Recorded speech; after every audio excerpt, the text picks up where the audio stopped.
Chineke m dị mma, ịdị mma, Chineke m dị mma,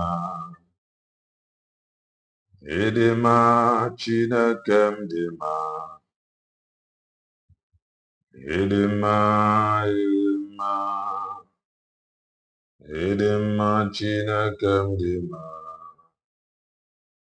ịdị mma, Chineke m dị mma, ịdị mma, Chineke m dị mma. Ịdị mma, ịdị mma, ịdị mma, Chineke m dị mma. Ịdị mma, Chineke m dị mma. Ịdị mma, Chineke m dị mma. Ịdị mma, ịdị mma, ịdị mma, Chineke m dị mma. Ịdị mma, Chineke m dị mma. Ịdị mma, Chineke m dị mma. Ịdị mma, ịdị mma, ịdị mma, odogwu aka taa aka. Ịdị mma, mmụọ elu mmụọ. Ịdị mma, Chineke m dị mma. Ịdị mma, ịdị mma, ịdị mma, gaba idu.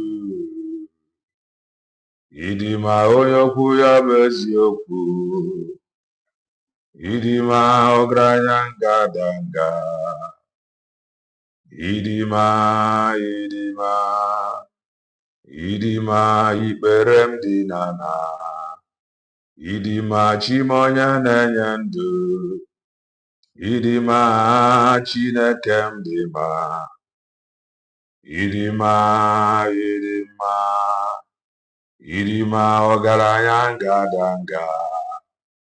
Ịdị mma, onye amụma n'onwe ya. Ịdị mma, Chineke m dị mma. Ịdị mma, ịdị mma, ịdị mma, mmụọ lelu mmụọ. Ịdị mma, odogwu aka taa aka. Ịdị mma, odogwu aga na-aga. Ịdị mma, ịdị mma, ịdị mma, Jehova Shama. Ịdị mma, Jehova Nisi. Ịdị mma, Chineke m dị mma. Ịdị mma, ịdị mma, ịdị mma, kelere m Chineke, onye ndabere. Kelere m Chineke, ebe m dabere. Kelere m ọdịmma na-eme mma, ebe m dabere m. Kelere m Chineke, ebe m dabere. Kelere m ọgaranya ngadanga, ebe m dabere. Kelere m Chineke, ebe m dabere. Kelere m ọgaranya ngadanga, ebe m dabere. Kelere m Chineke, ebe m dabere. Kelere m ọdịmma na-emere m mma, onye ndabere m. Kelere m Chineke, onye ndabere. Ọ bụ ya bụ Mezaya. Ọ bụ ya bụ Mezaya. Onye anyị na-ekwu okwu ya banyere ya. Onye m na-ekwu okwu ya, ọ bụ ya bụ Mezaya. Mezaya. Ọ bụ ya bụ Mezaya. Onye m na-ekwu okwu ya banyere ya. Onye m na-ekwu okwu ya, ọ bụ ya bụ Mezaya. Mezaya. Ọ bụ ya bụ Mezaya. Onye m na-ekwu okwu ya banyere ya. Gị bụ Chukwu onye dị ike n'agha.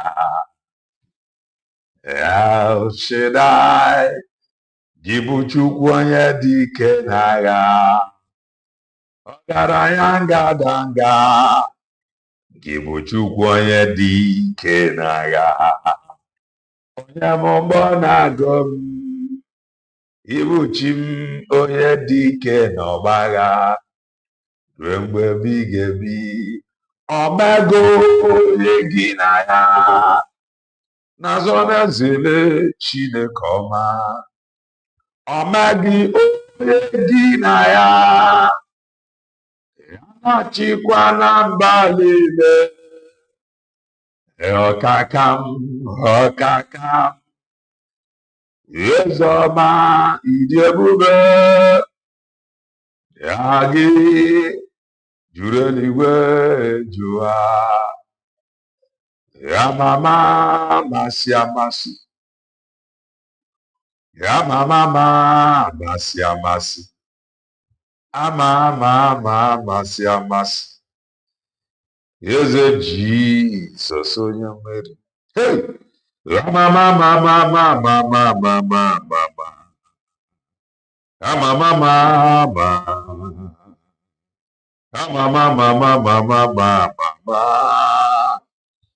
eze Jizọs onye mmeri.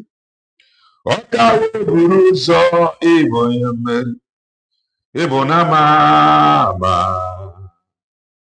ịbụ na eze Jizọs onye mmeri, ịbụ amama,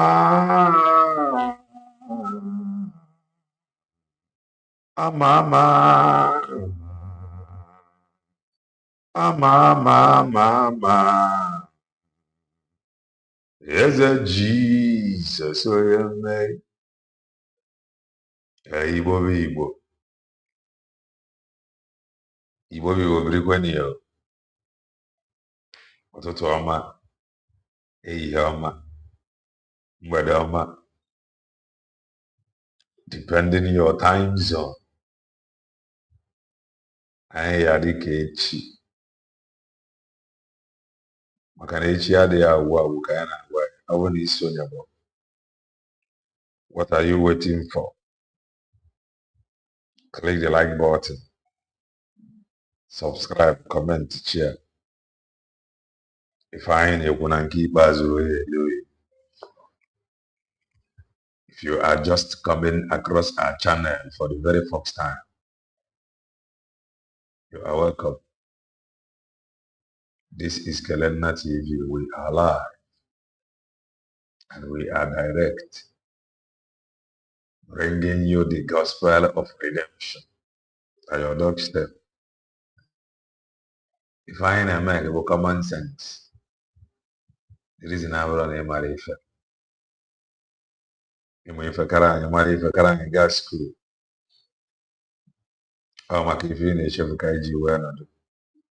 I just want to make common sense as always.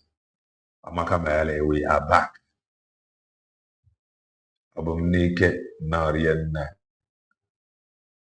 Ojugochukwu Norienna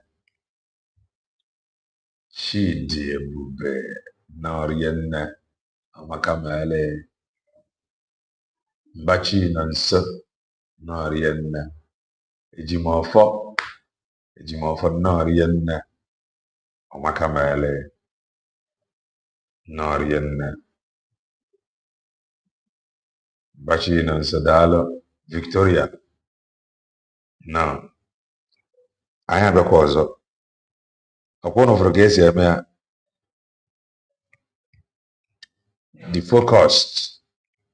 focus. I did why you're gonna look onto a case here. Oh, go question.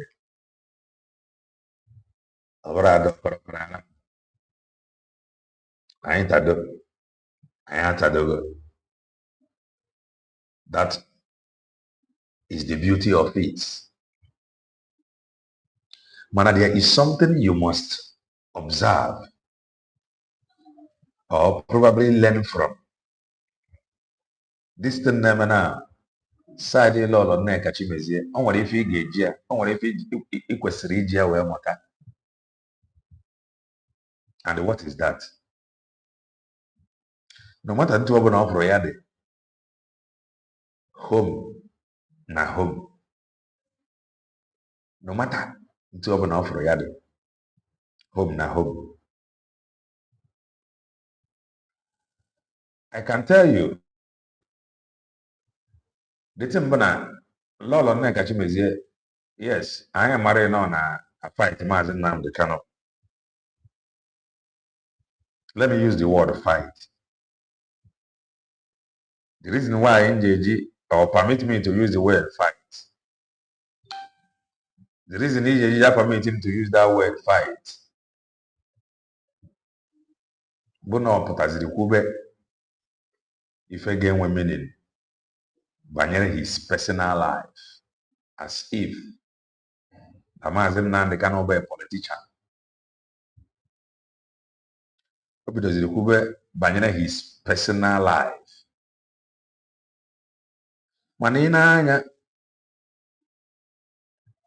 ụta adịsịrị ya tadị Lolo Nneka, ụta adịsịrị ya mana ụta adịrị ya. Ndị ụta dịrị bụ an insider in the person of nwunye Maazị Nnamdi Kanu. Ọ ya ka ụta dịrị. Ụta adịsịara Lolo Nneka. Ndị ụta dịrị bụ ndị memba IPOB, otu member, especially few people nọ na DOS. Ndị worked with Maazị Nnamdi Kanu, ndị a ka ụta dịrị.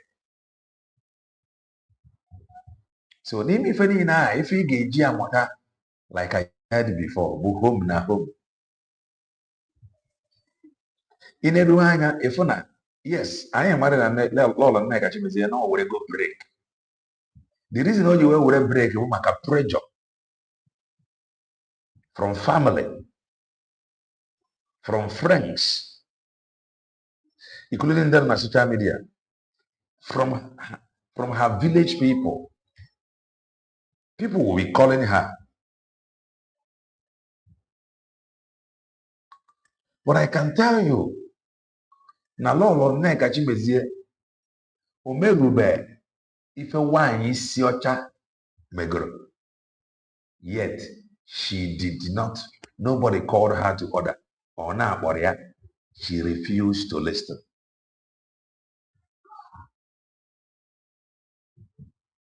Lolo Nneka Chimezie emerube ka nwanyị isi penti. That is the truth. These guys, they have done more harm than good. Nwanyị isi penti eme yet kwechiri.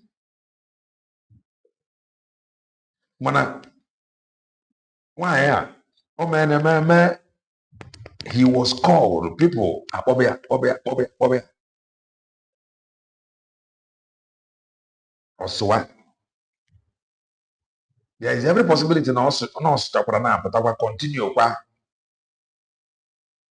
There is every possibility na ọsụchara na apụta change pattern. Mana nwanyị isi penti ga-anọ na home. She have done more harm than good. Yet, I can't for any sign as if na call all there to order. In fact, even the leaders have tried calling her to order. That seems impossible. Like I do say here, she know that I know. Nandeba IMPC 3 Maazị Ebanjoko called her. And he told her, Maazị Ebanjoko said this and that. Stop. And she refused. Eggman, how yourself? That reminds me, how is Eggman? How is he doing? Now, even if I don't know your side, what if you not? A chief to qua.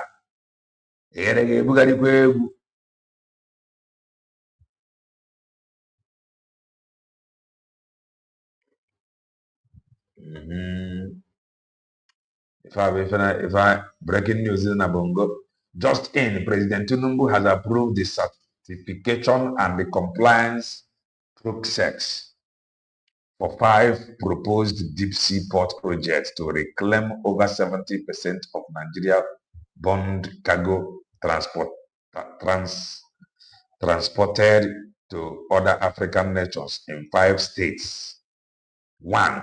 Lagos State, Badagry Deep Sea Port. 2. Ondo State, Olokola Deep Sea Port. 3. Akwa Ibom State, Ibom Deep Sea Port. 4. Cross River State, Bakassi Deep Sea Port. 5. River State, Bonny Deep Sea Port.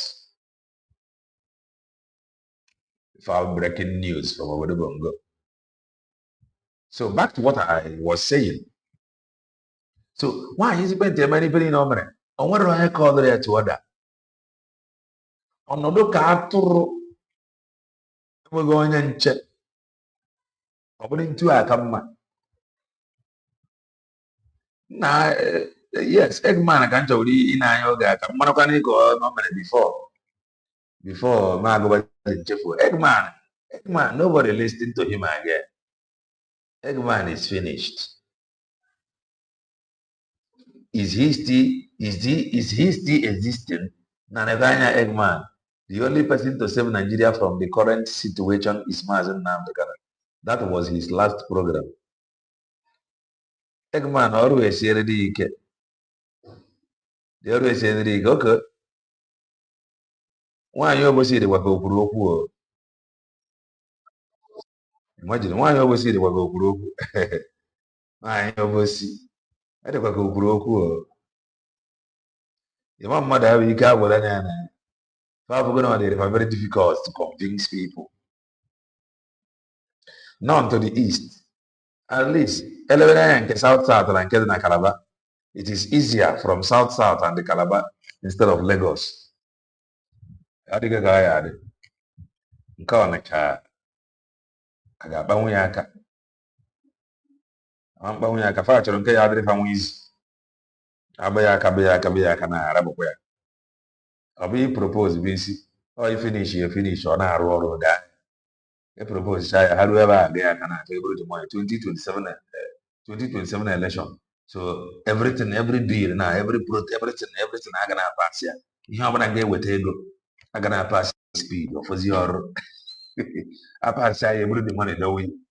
Were ya chọọ buo the money na bullion van were ya ke ndebere election. N'anya anyị na-abụ agụọ 1, agụọ 11, agụọ 15, agụọ 20, agụọ 22, agụọ 80, 100, 101, 200, 500. N'anya anyị na-abụ na everybody is okay.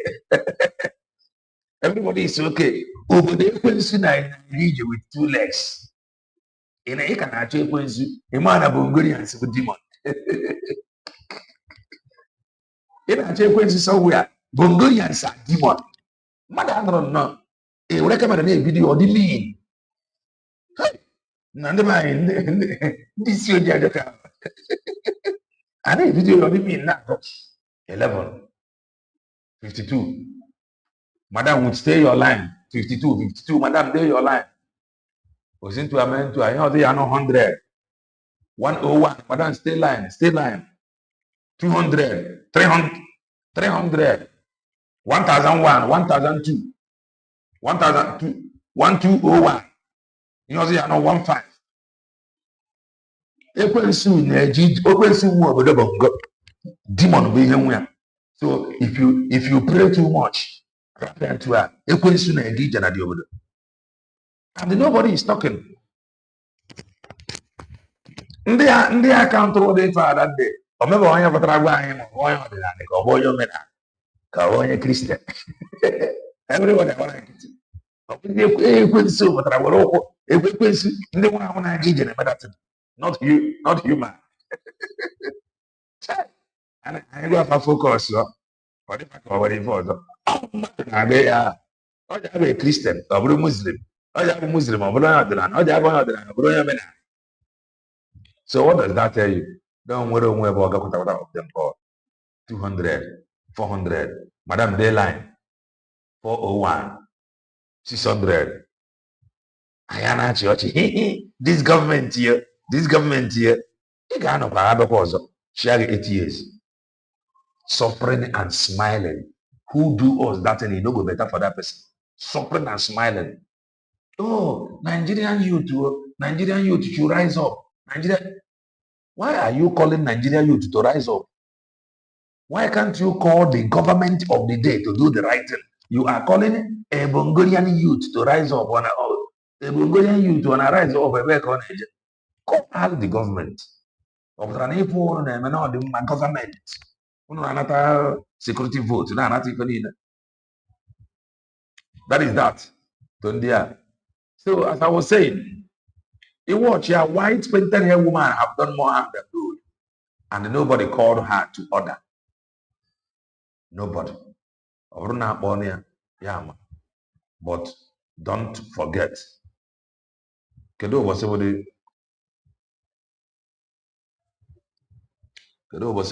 echi, some hours time in some location echi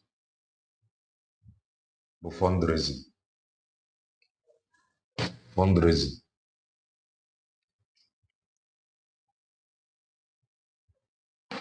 In some hours time, depending your location. Iru ebe anyị tinye support very, very important in support. Very important. Do well and touch the like button. Even until I see a big hand, they are every 1 hour or 2 hours. So the thing was the other one time I rap here. Man, I forgot the other see when. So I need the space. So tomorrow we fundraising. But before then, I make sure you tomorrow get support. Very important. Let us listen to Lord Nneka Chimezie.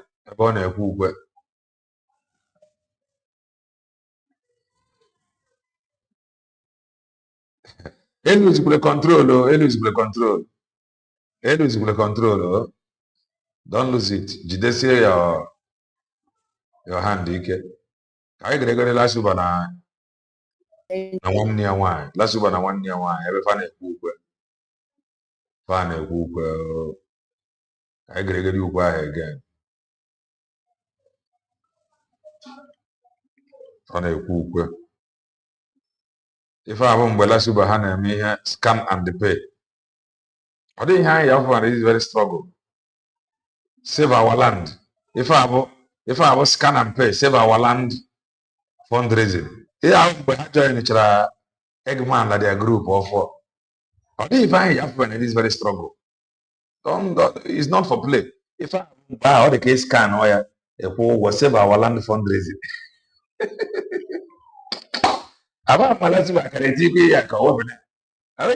We don't see many things. Okay, I can't save our land. Okay, I come up with CRC-BGC or for CRC-BGC. Okay, I come up with your for now. Go biaka, left, right, and center. And actually go.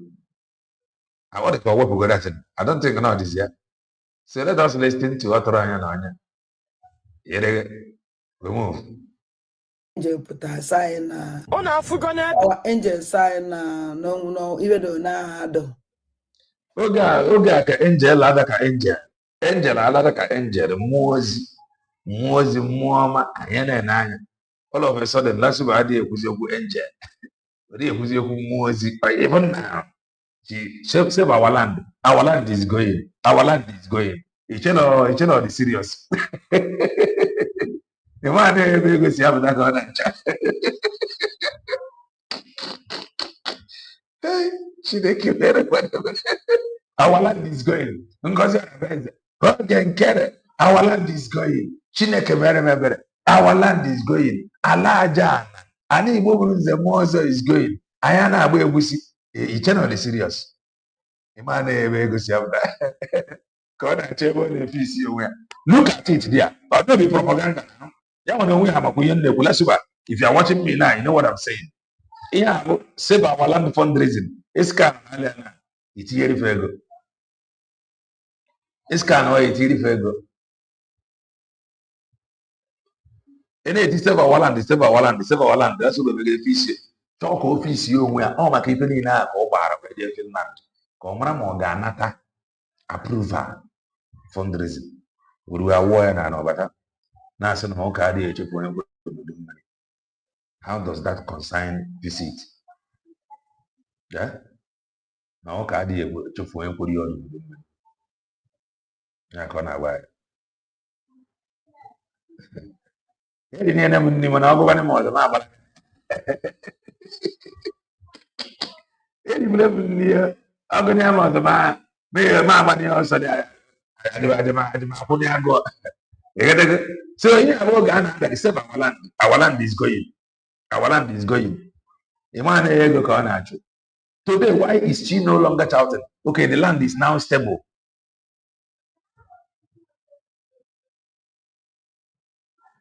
Yeah, ego ngiri the varianka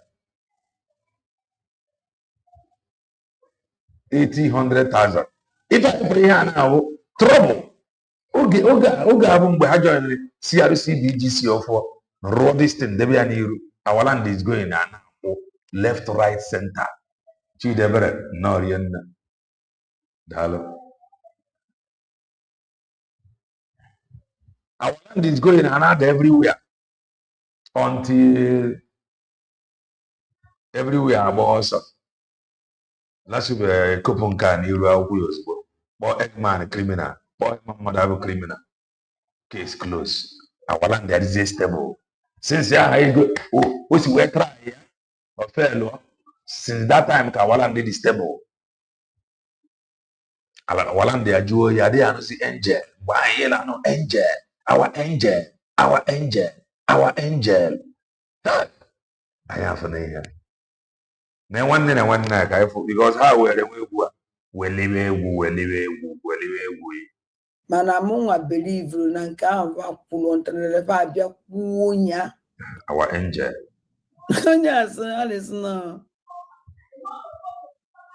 Welcome to Muse Writer. Let me walk you through your very first manuscript. Start to opening page. I'm a chigazo ko no kwa bola akpọda our angel mgba ka ọ na-achụ ego.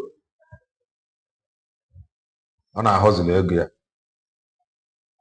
Our angel sign our angel si anya na no even though na do. Mana munga believe na nke ahụ akwụrụ ntanere fa abịa kwuo nya. Oh, you donate 80,000. Yes, listen.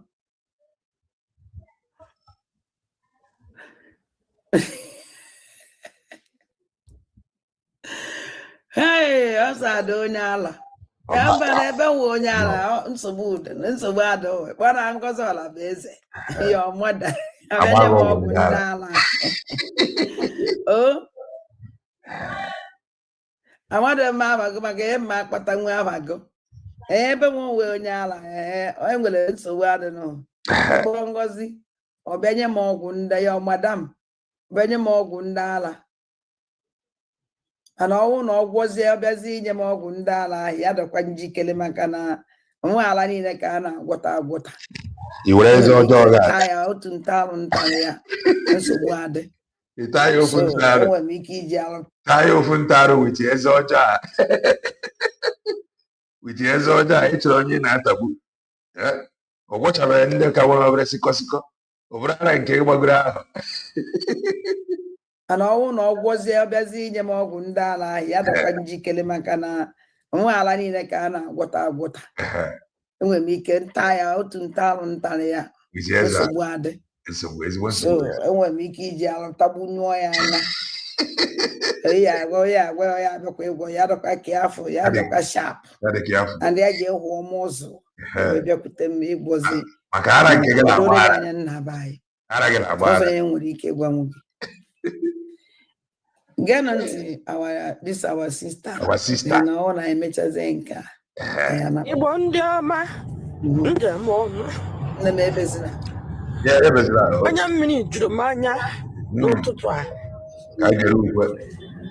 Ọ na-afụgo n'ebe onye kidnapper, onye terrorist na-agba egbe ka a na-enye ya, a na-enye ya bịa were pistol. Mana nwa anyị nwoke nọ na nga na languish. So one For doing nothing, for there raising his voice. Mana eji m ozi ọma na-abịa n'ụtụtụ a na-agwa unu. Mgbe agachi ruru,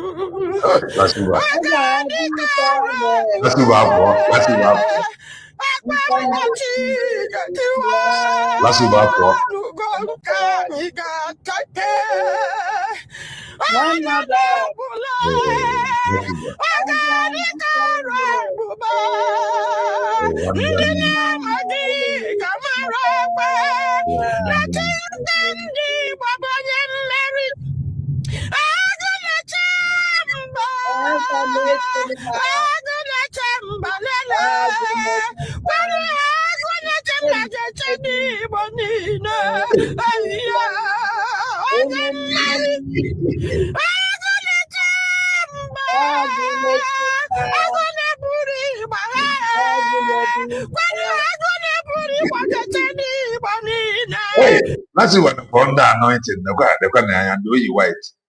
Then, but Rebbe and more. Yeah.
That's what's done when go.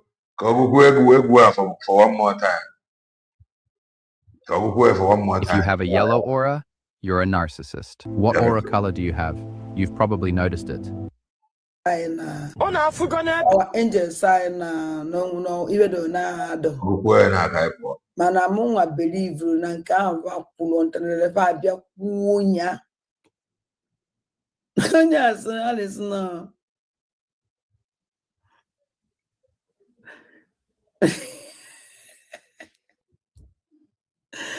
Hey, ọsado onye ala. Ya mba na ebe nwe onye ala nsogbu ude na nsogbu adọ kpara Ngozi ọla bụ eze. Ya ọmụda abịa nye m ọgwụ ndị ala. Oh. Amada m abago maka ihe mma akpata nwe abago. Ebe nwe onye ala onye nwere nsogbu adị nọ. Kpọọ Ngozi ọ bịa nye m ọgwụ ndị ya madam bịa nye m ọgwụ ndị ala. Mana ọnwụ na ọgwọzie ọbịazi inye m ọgwụ ndị ala ya dọkwa njikere maka na onwe ala niile ka a na-agwọta agwọta. Enwere m ike nta ya otu nta alụ ntara ya nsogbu adị. So enwere m ike iji alụ tagbu nyụọ ya anya. Ya abịakwa ịgwọ ya dọkwa ka afọ ya dọkwa sharp. And ya ji ịhụ m ụzọ o wee bịakwute m ịgwọzi ma o dore gị anya nna be anyị. Sọsọ ya nwere ike ịgwa m gị. Genocide, our sister, then all I met as Nneka. I am a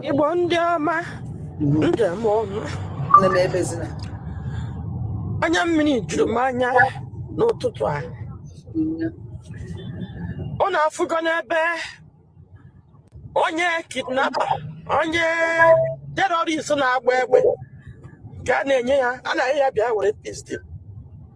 Mana nwa anyị nwoke nọ na nga na languish for doing nothing, for they raising his voice. Manage Mozama Nabiano Totana Gun. Mboga chiruru, agadika rabube, akwamuchi gatiwa, nugonka nigatate, anabula, agadika rabube, ndine magiga marakwe, nachintandi babanye meri.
Right. This is when some of you think no biara namma. When some of you thought that no biara namma. When some of you thought no biara namma.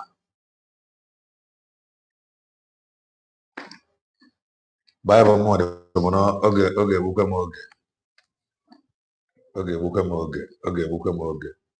when some of you thought no biara namma. Oh, ephemeral okay, some of you channel that number. I want some of is always here now. I had the Gugumanog. After from yoga. Vine use when the Baba Bible I will not pick up 28 years in our camp. Only 28 years. Now come if maybe 25 or thereabouts. Okay, tomorrow. So you may write it out. Oga go to Chernobyl number. And Oga ufanya kaiji clear. He booted me because I am not convinced. Then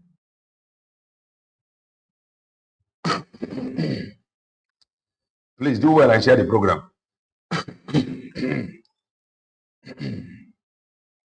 Now,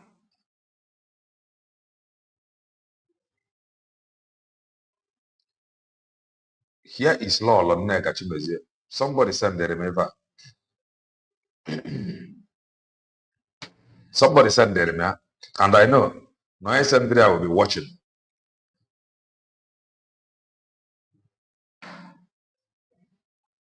Come on, my game player.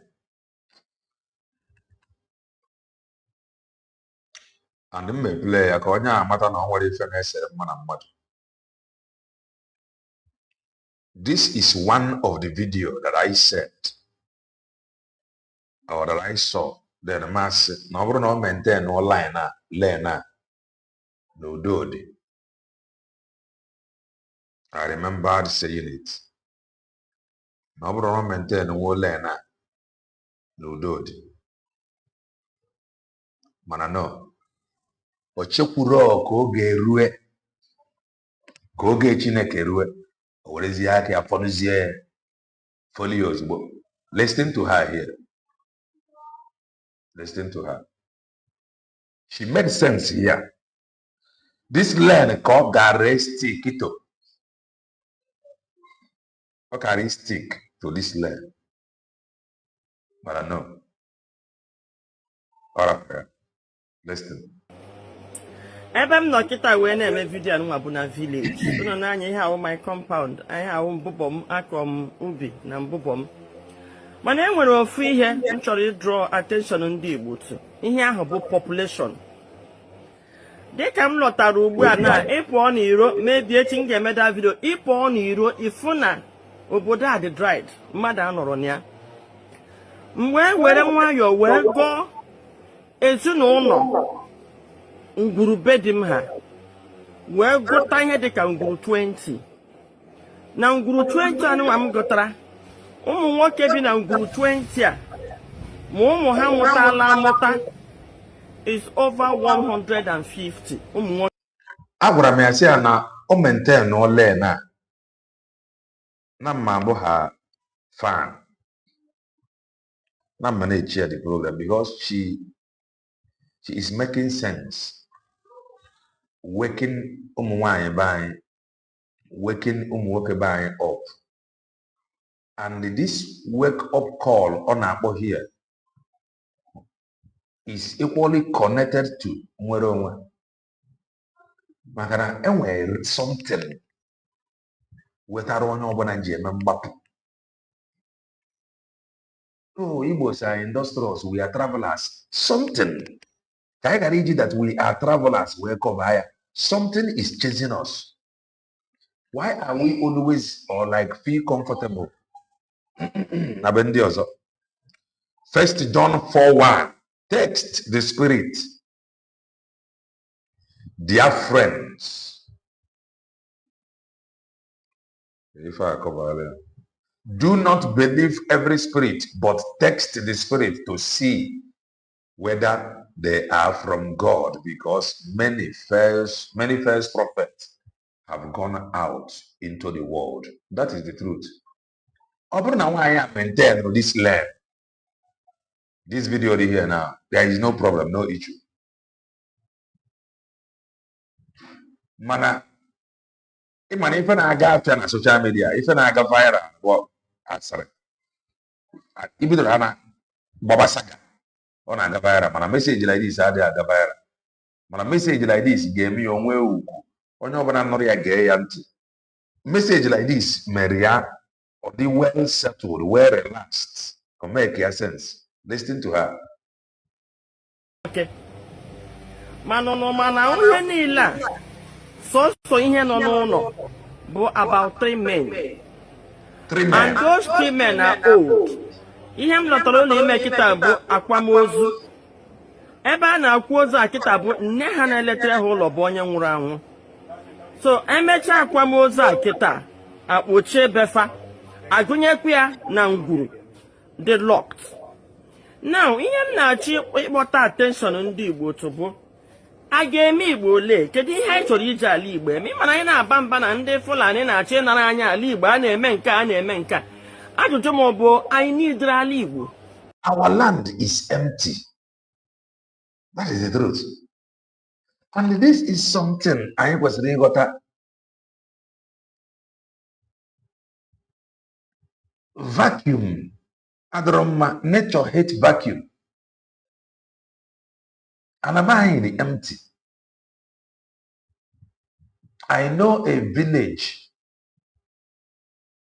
Ordinarily, the village difficult. Erase young man. I join no vigilante. Anybody empty. Ordinarily, the village difficult. Erase young man. God join a vigilante. They can only raise but few. And that few, Fanato Kuojo. If Fanato Kuojo is swimming. Our land is empty. Few young boys, few young men, yet those young men who join Atofa, he joined the vigilante because of his swimming.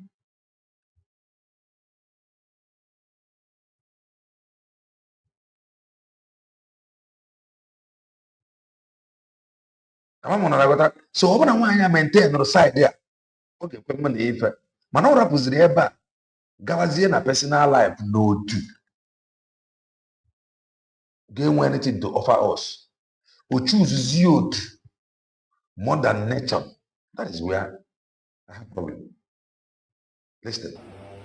Ali Igbo na-agụ mmadụ biri obodo oyibo mụsụsụ ụmụ wụsara ndị Amerịka, wụsara ndị Germany, wụsara ndị Canada, wụsara ndị Russia si ebe ahụ nata ịzọ ha ana ịzọ eze ịzọ nke ịzọtara ya ole ndị ụmụ nwaanyị anyị bụ ndị ha na di ha nọ n'obodo oyibo ha amụsị ụmụ odo oge anya na ụmụaka emere ama nnata kedu ihe ị chọrọ iji nguru di gị eme? Ama di gị ọ ga-echi echi? Ama nna anyị ọ ga-echi echi? Ya wụ fact ndị Igbo na-elebabe ha anya. Ya ka m ji sị na ndị okenye anyị ọ na-anọrụkwa ala buru oche cheke enyocha chọpụtasịa ihe nwere ike inye nsogbu n'ọdịnihu. Something wetara anyị ji agbapụ and ife niile asụ na obodo adịghị mma na ya adịghị mma ndị be anyị agbasịa n'ụlọ. I tell you, n'ime the only place na-eme na be anyị bụ just ofu ebe, like center of the obodo. Center of the obodo, some obodo center fa highest 10 o'clock. In fact, at 7 o'clock, 8 o'clock, n'ime obodo onye ọbụla anakpuene. Center nwere ike manage gide 10 or the very cool. By the empty, that is the truth. Lee na ka ọ karị nọ na ọ rapụrụ ya ka ọ bafere mense. Mana ihe a ga na-eme ya eji m ohere a na-akpọ attention ndị Igbo na mmadụ agwụla n'ụlọ na anyị ekwesịghị inwe otu nga na-eleba anya n'ihe gbasa our population n'aka ihe na-eme n'ala Igbo ghasaghị nne enwere onye na-ajụ question ihe anyị dị after war ọpụpụ kedu ihe bụ anyị ọpụpụ a ọ anyị pụasị ema na-eto anyị ndị Igbo na-edevelop ebe ndị ọzọ ihe awụ iberibe otuto ntofu bụ ihe ahụ maka na when you listen to her here, she make more sense. She was direct to the point. She flowed very well. Manora was the line now. But he's in a fast lane. And if I do a fast lane, I don't my young one who are the fast lane. The way now there, what I do, and your man also. Seniana there. I ain't not a Bugo 247 say I'm coming. I know you will come. You are going to continue that this land, now. Or the man. Na-akparazi akụ na ụba na-akpafu na-ahapụzi be anyị kedu ndị ga-edoziri anyị ala Igbo ka m gwakwa na eziokwu n'ọhịa aka ndị Fulani lecha anya ga-zocha n'ọhịa na-eche ka anyị gbafucha ka anyị mara na ihe anyị ga-eme ya gịnị ka anyị ga-eme ya nwoke bịa Amerịka ya na nwunye ya ọ lụọ nwaanyị ọzọ debe n'ụlọ ka ọ na-amụta nwa ka amadi echi na enwere ihe ọjọọ ka m gwakwa na eziokwu ụmụ nwaanyị ọwa anyị ka ọ bara maka na ọtụtụ ndị bịa Amerịka mụsị ụmụ ka nka nwụọ ụmụ ha chọzi ịnata enweghị any relative a na-akọnekt mana ọ bụrụ na nwoke ahụ lụrụ nwaanyị ọzọ mụọ nwa n'ụlọ ndị nke bịa Amerịka ga-enwe relative ha ga-akọnekt kedu ụzọ nwoke ịnụ nwaanyị abụọ nọchiri ka m jụa kedu ihe o gbochiri anyị ụmụ nwaanyị ka m na-ajụ ụmụ nwaanyị na-azodo nwoke ụnụ ọmaghị na ndị Igbo na-aza haza mmadụ ka akụ mmadụ ka eji aka biko nụ ndị okenye anyị m na-eti m na-akpọ ụnụ gịnị ka anyị ga-eme anyị marakwanụ na ahapụrụ ụnụ enwe ndị biri n'ụwa hapụrụ ụnụ ala Igbo na mmadụ na-aga into extinction just like animals. Asị na this Please, can you touch the like button? If you haven't done that, please. Only 59 have touched the like button, and we are 124 watching. All the gangsters na I comment in echi and but no while we move. Animal stands a chance of going extinct. Ndị Igbo right now, ọ bụrụ na anyị elite ha mana ihe anyị mere onwe anyị, I stand the chance of going extinct. Biko nụ, ndị bụ ndị okenye anyị, ma ndị ụka, ma ndị niile na-achịkọta ndị Igbo, leba anya n'ihe gbasara population anyị. Igbo na-aga extinct, ma asụsụ anyị, ma omenala anyị chọrọ ijikọ ọnụ kpochapụ. Ọ bụrụ na ya elite ha kịta mana ihe anyị mere, lekwe na anyị lee extinction. Ndewo. Lena Fitria, very perfect. She delivered her message. And then you even though any night in the video, or the communication we no matter one video about the Kubanyana, and dinner winning. Namma ha moment 10 or that. Somebody sent me this video, and the person may be watching. Manam ni when you send there, maybe you can be an honor for that. Lolo Nneka Chimezie, Nana my way attack. You will play when I awful. Maybe over on your hammer. Before now, if we go no one continue on no deals here. Now, all in like it. I did share.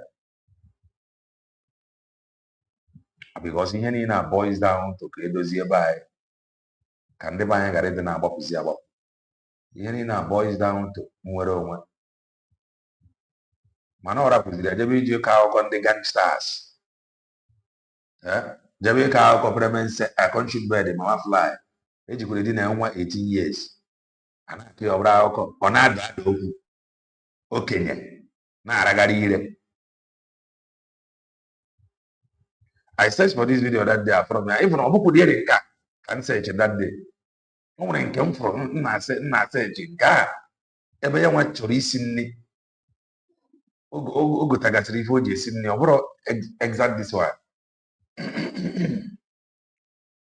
So, Yakamadi US and the Ramonka, where Mana today, after the Gaja. Now, let us go to Progress the analyst. Progress the analyst says something, which is the truth. Even yesterday, I can watch the program. This program, I watched with them. I really see Jedaba. If you which Sunday find a web if you fight Mazin Nam the Kanu. Sorry, if you fight Mazin Banjoko. You fight Mazin Namdi Kanu. If you fight Dr. Ngozi Orazeze, you fight Mazin Ebanjoko. Yeah, I can idea which is the truth. Because money have dying for grown genuinely. They are all gangsters. Nneka money have dying for grown. Is you put in on. I don't know. The rest of the people will be was. So we move. You are doing. Thank you for the love and the support. So, my beautiful people, today we want to share with you. Wonders they normally say shall never end. Listen, this is Progress the Analyst. I'm here. I keep you updated. I touch light on the latest happening, and I bring reality to your doorstep. So, without not wasting much of your time, let us dive into the reason why we're here.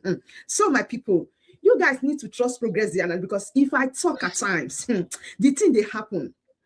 At times, when your enemy gathered, thinking they want to fight you, at the end of the day, they are going to fight themselves. I have just this message to say to Lolo, because I'm saying it because she has cried out for help. Yes, so this thing that Progress the Analyst told her, the thing don't happen. Listen and listen very good. One thing I understand about fake IPOP fighters, fake IPOP freedom fighters, is that They want to mobilize people. They want to recruit people so that you join me to fight my enemies. Exactly. You are very correct here. That was why it was easy for DOS to recruit, be it Methuselah one name like Osoji, Map, just name them. It was easy for DOS to recruit thousands of them to fight Mazi Banjoko. They were not fighting Mazi Banjoko because they fought Mazi Banjoko because of leadership. Leadership that have lead nothing. Leadership that have offered us nothing. It was because of leadership. They brainwashed them. Na Mazi Banjoko chọrọ ịnara Mazi Nnamdi Kanu nwere onwe Mazi Nnamdi Kanu nwetegoro enwete with DOS. That was why many of them were said na kama Mazi Banjoko inweta nwere onwe aka maka ọ gara ịbịa. Oge fa na-ekwu ya, many of them thought that we are already home. Kama onye inweta nwere onwe a we have suffered for. Kama ka ọ gara ịbịa. They thought that we are already home. They thought that they were doing Mazi Banjoko. They never know. Some of them, I believe, bro, in a day like this, we come, we find the fight from Mazi Nnamdi Kanu. So this is their problem. More than again, with issue, they want to recruit people. Can we join them back and fight their enemy? That was what happened to 247. We go 247 putara. Eggman e beba akwa, shedding crocodile tears. You go my senior brother. If you don't go, any information whatever that you go 247 now where Eggman at all, you were. That was why they went for white painted hair woman, thinking that she have something to offer. She still fall back and they sang there. Okay, the guy man no even laugh, no send that message. After rubbishing her for one. That was why Eggman quickly grabbed white painted hair woman, thinking no one information OG. From Dr. Ngozo and the rest of them. After Kogara close, or full of white painted hair woman, they as empty drum. Or what? So they always want to bring you. Can you use your fight, yeah? Their enemy. That was why what last week I wanted to try. Okay, Acharu go putra. Anya weti we Acharu go waka lepago. Acharu ga abacha onwe ya. Move. Caught who on your own self. So that is who they are. Continue. When this Lolo came, do you know that Ada Ononcho, she was the one that said, oh, this is our sister, oh, we are going to support her, oh, we are going to support her. Why I'm bringing this issue? Because again, one time when I tell this Lola, say, when you go set, you go start to speak English. You see, when all these people will come, they will start using Igbo because they know that the people are so gullible. Their mind say, if this person starts speaking Igbo, automatically they get fans. Automatically emotion go enter. But they don't know say people don't wise. So don't think that you want to try to cajole the people using Igbo dialect. Then at the end of the day, you are going to gain the sympathy of the people. Ona know how Ono to start. When she starts, she come like this Lolo. Oh, ajali. At the end of the day, she could not stand for that ajali. She could not stand. Everything I guess ordinary WhatsApp group, ordinary WhatsApp group. What you can boss, for truth, fairness, and justice. No, what happened? She deviated. She starts using the name of Ajale to scam people, doing a lot of atrocity, of which those things they are against the Ajale. Oh my goodness. Now me progress the analyst said this. So when he does say to see that English, they go speaker. Now, when this Lolo come, they were thinking Lolo will join them to fight their enemy, their number one enemy, which is Dr. Ngozi Orabwezi. And what happened? When Lolo started, she started making video, calling on Dr. Ngozi, calling on Simon Ekpa. People were applauding her. People were clapping for her. You see why I not take the woman serious? Because I see, say, her coming out, she came out to join the DOS to start fighting. She didn't come out and stay on a fair fairground. Exactly. She didn't come out and say, okay, this is what I stand. I stand for peace. I stand for justice. Very I stand correct. for... No, she came out and she took side. No, they are with US. gangsters. She don't want to hear about any other person saying... Now she have run away and abandoned the gangsters. Why? Because she's fully ready that autopilot people that like they don't sit her down, tell her everything about autopilot, tell her everything about Simon Ekpa, and presently Dr. Ngozi. So she came with that full force. And now when Onyocho knew that, she came and she attacked Dr. Ngozi Orabwezi immediately. That Lolo was the best. Immediately, she's going to support this woman 100%. See, progress the analyst. When they do, I go they watch una, but later I go start to bring una back the confronts.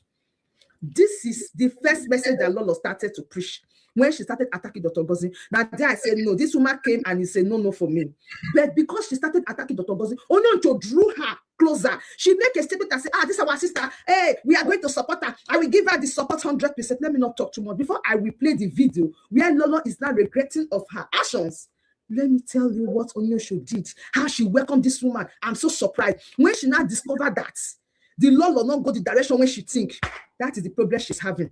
They were thinking Lolo came for only Dr. Ngozi. They never knew that Lolo is coming for their own leader, which is Mazi Nnamdi Kanu. You see, out of shameness, they start talking about the woman. Yes, when she came and she said, just exactly what they did, thinking that the DOS and their gangsters, that they are only after Mazi Banjok. Today they are after Mazi Nnamdi Kanu.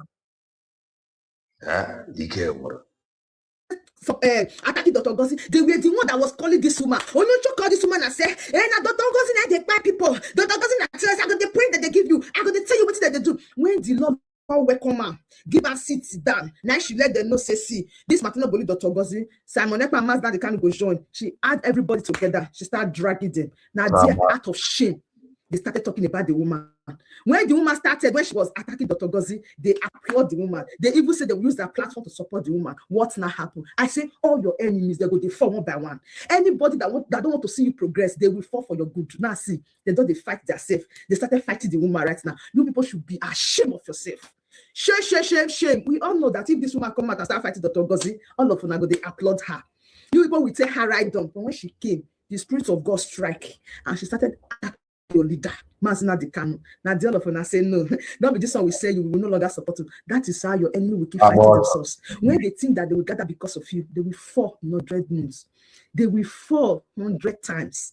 They will fall. You will see them falling. That is what God has done right now. When this woman came, start dragging Dr. Ngozi now, Onyocho call him, say me and you go work together. What now happened? Never cheat on she. Let me play the video for you. When Onyocho was saying she will use her platform to support this woman. Why? Because the woman started attacking Dr. Ngozi. On that I follow na the journey, they drag the woman. When I know na mission. I know your mission that if this woman started dragging Dr. Ngozi, you guys will applaud her. You would have joined her to drag Dr. Ngozi. Now that she's not dragging Dr. Ngozi alone, he's joined enter Simon Ekpa. Not only that, he enter Mazi Nnamdi Kanu. Now they are not eye clear. You guys should go and hide yourself in shame. All of them they come back. No.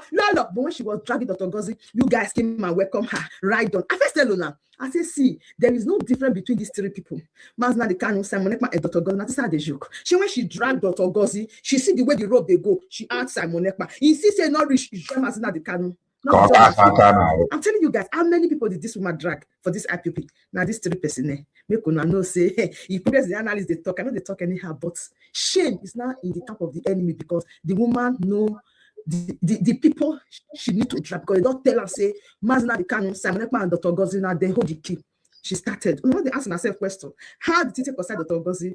The rope is there. She dragged Dr. Ngozi, joined Simon Ekpa, joined Mazi Nnamdi Kanu. Now they're the enemies, they start to the shame. You guys are attacking this woman. Not that it's from your mind, but it's because she called the Mazi Nnamdi Kanu. Exactly. When she started calling only Dr. Ngozi, on a go use on a platform. Ona hana akpọ Dr. Ngozi hana akpọ aka. Ona akpọ Mazi Banjok hana akpọ aka. Ọ gbara na Mazi Nnamdi Kanu ara agbafa. Munia, huh? This supporter, shame on all of you. Shame on all of you. Shame. Let's listen to Onyocho when she was praising this woman that she's going to use her platform to join hands to fight this woman. At the end of the day now, una they do like say, una too sabi, progress analysts and get on a record. You people should go and hide yourself in shame. The woman don't talk finish.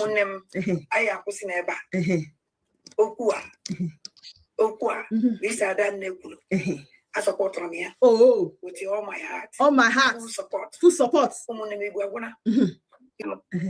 the program in a missing a woman or the number can be, but what is also yes, probably. Believe me, as a journalist, so did you reckon? Somebody with the million. Yeah, but then go take and go get it on that. I'm going this program now, but this program work now. Then why is it paint? The work, boy, it's all good. See that life. Let's say that's the rescue. The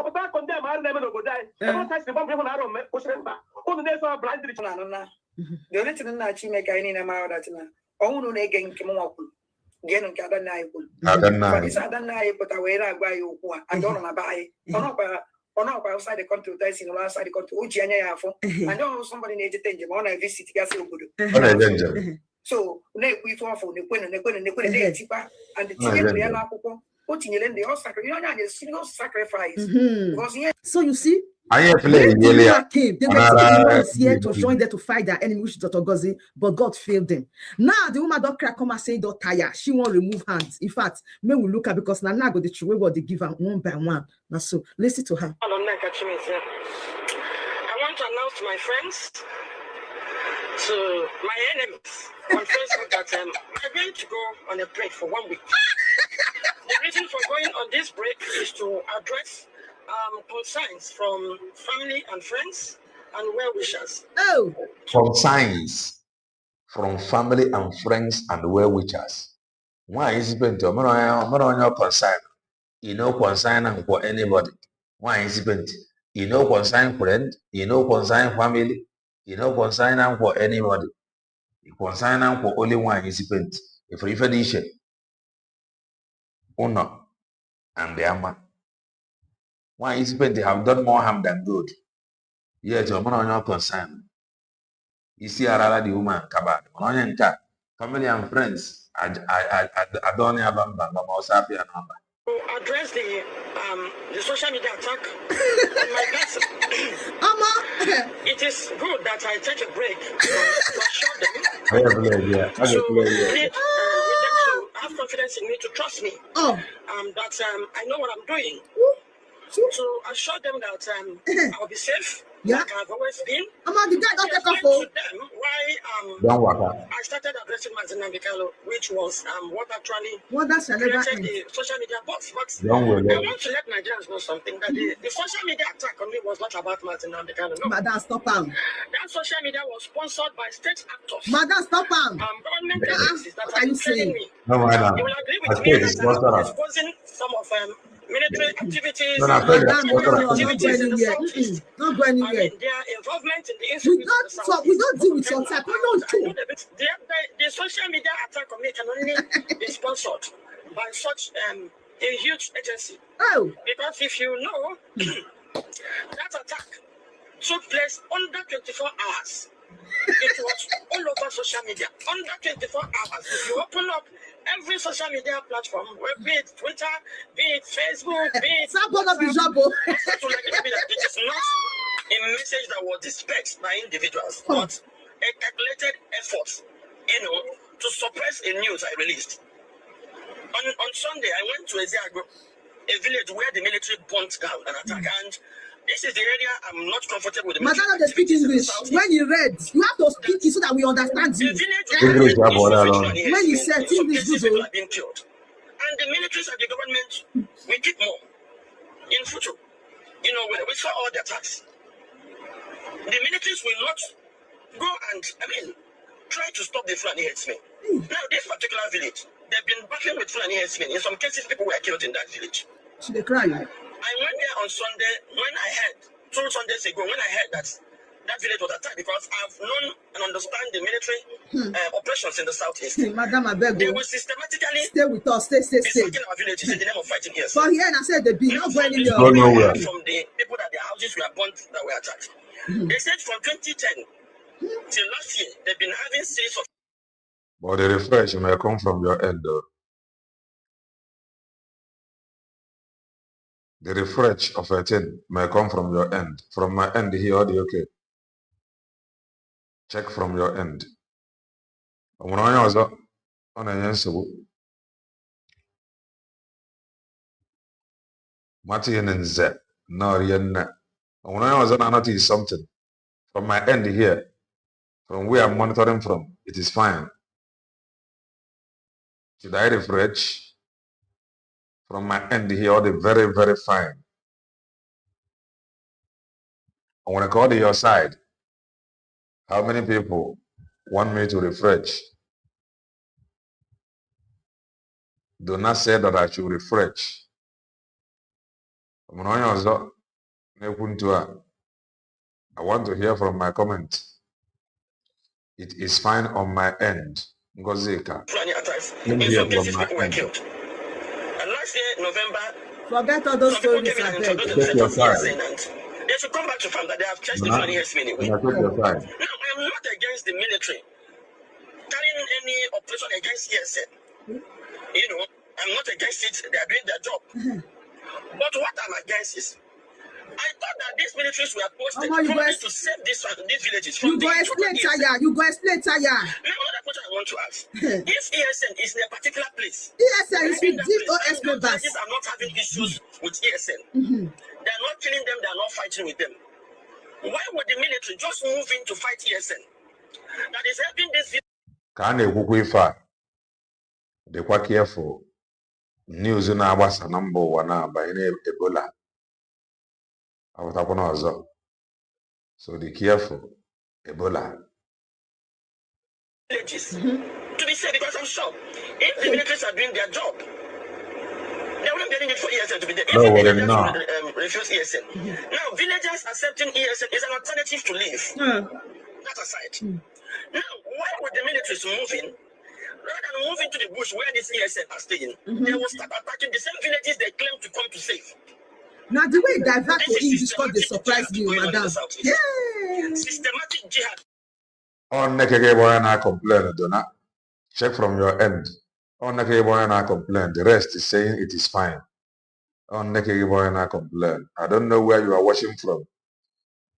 Are you a Bongolian?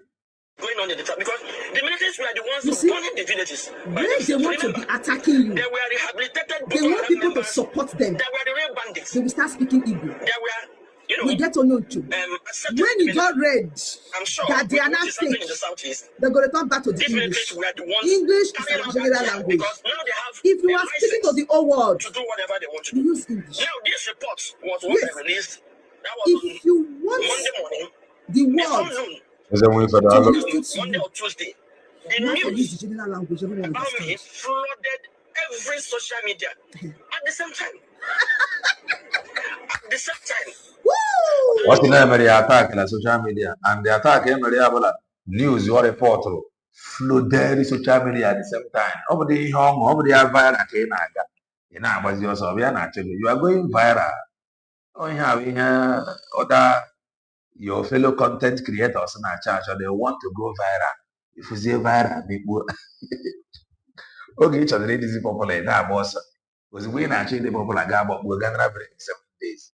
The kind of AI content that we are using on my person, you should know that this is not something an individual just to blackmail somebody will sit down. That's how you learn now.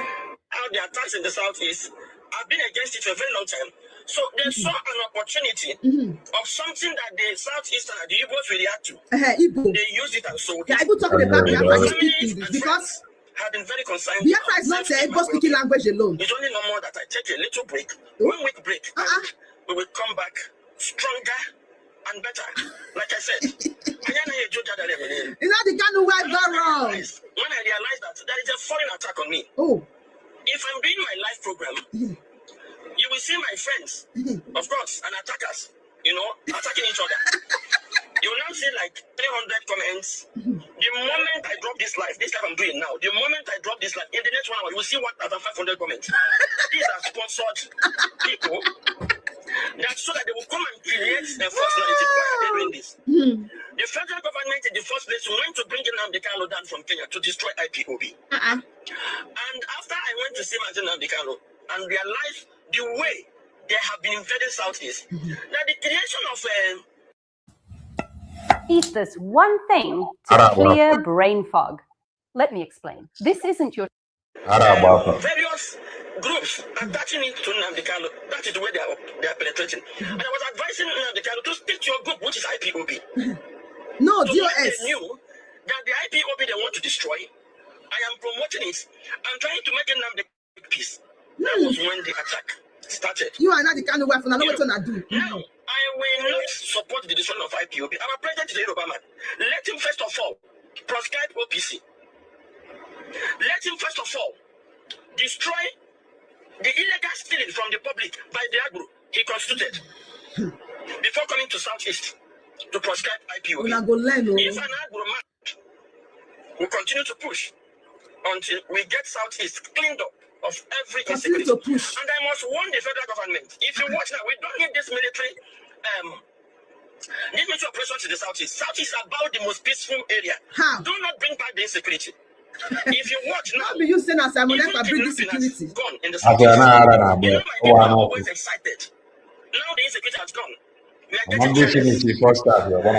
always noticed that the Nigerian government uses the media to control the Igbos. That was what prompted me to travel and start exposing what was happening in the Southeast. That was how we knew that the federal government contracted somebody that has a group, the same like IPOB. As any people has a volunteer force. They were using them to fight, but they proscribed IPOB. They have not told us what they want to do with Southeast. And that was why I rose. And when they saw that I exposed all their deeds, right now, my business is being attacked by Minister of Housing in Enugu State. I've written the governor. In fact, some people are saying that the governor gave the order. I've written the governor to intervene. Why this attack? Because they wanted to blackmail IPOB. And when I went there, I realized that there's another group, the African Liberation Army, who are the ones causing havoc and not IPOB. So that report puts me in their bad book. And they were targeting me. People did not know that I've been battling this attack from government on my business. Oh, yeah, sure. You come and support this woman. You promise her. Followers, because I questioned him and I told him to do the right thing. Disassociate yourself from the African Liberation Army and Dr. Ngozi Olabese. That Dr. Ngozi Olabese and I people making noise. Why you concentrate? Yoruba freedom fighters, I heard it, they have submitted their letter in United Nations. Silently, the president did not recognize it. It's not treason. The presidency kept quiet from Yoruba land. But they are clamping down on our children, killing them in their numbers, arresting them. I am not leaving social media. I am not a coward. I will never run away from exposure. Don't run away, please come back. It is necessary I take a break to address your family. The concerns of my family, of my relatives, of my friends, and of my followers. With a family. That's when a family or an man. Oh, I've got a flan, the chief commander of terrorists. Heavy duty artillery.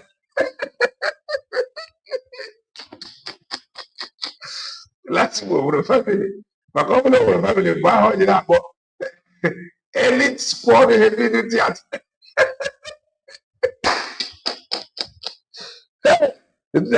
Last week, you see that come on. The chief commander of terrorists, with terrorists, heavy duty artillery. Why is it there with family? You got that? That's the elite squad, heavy duty artillery.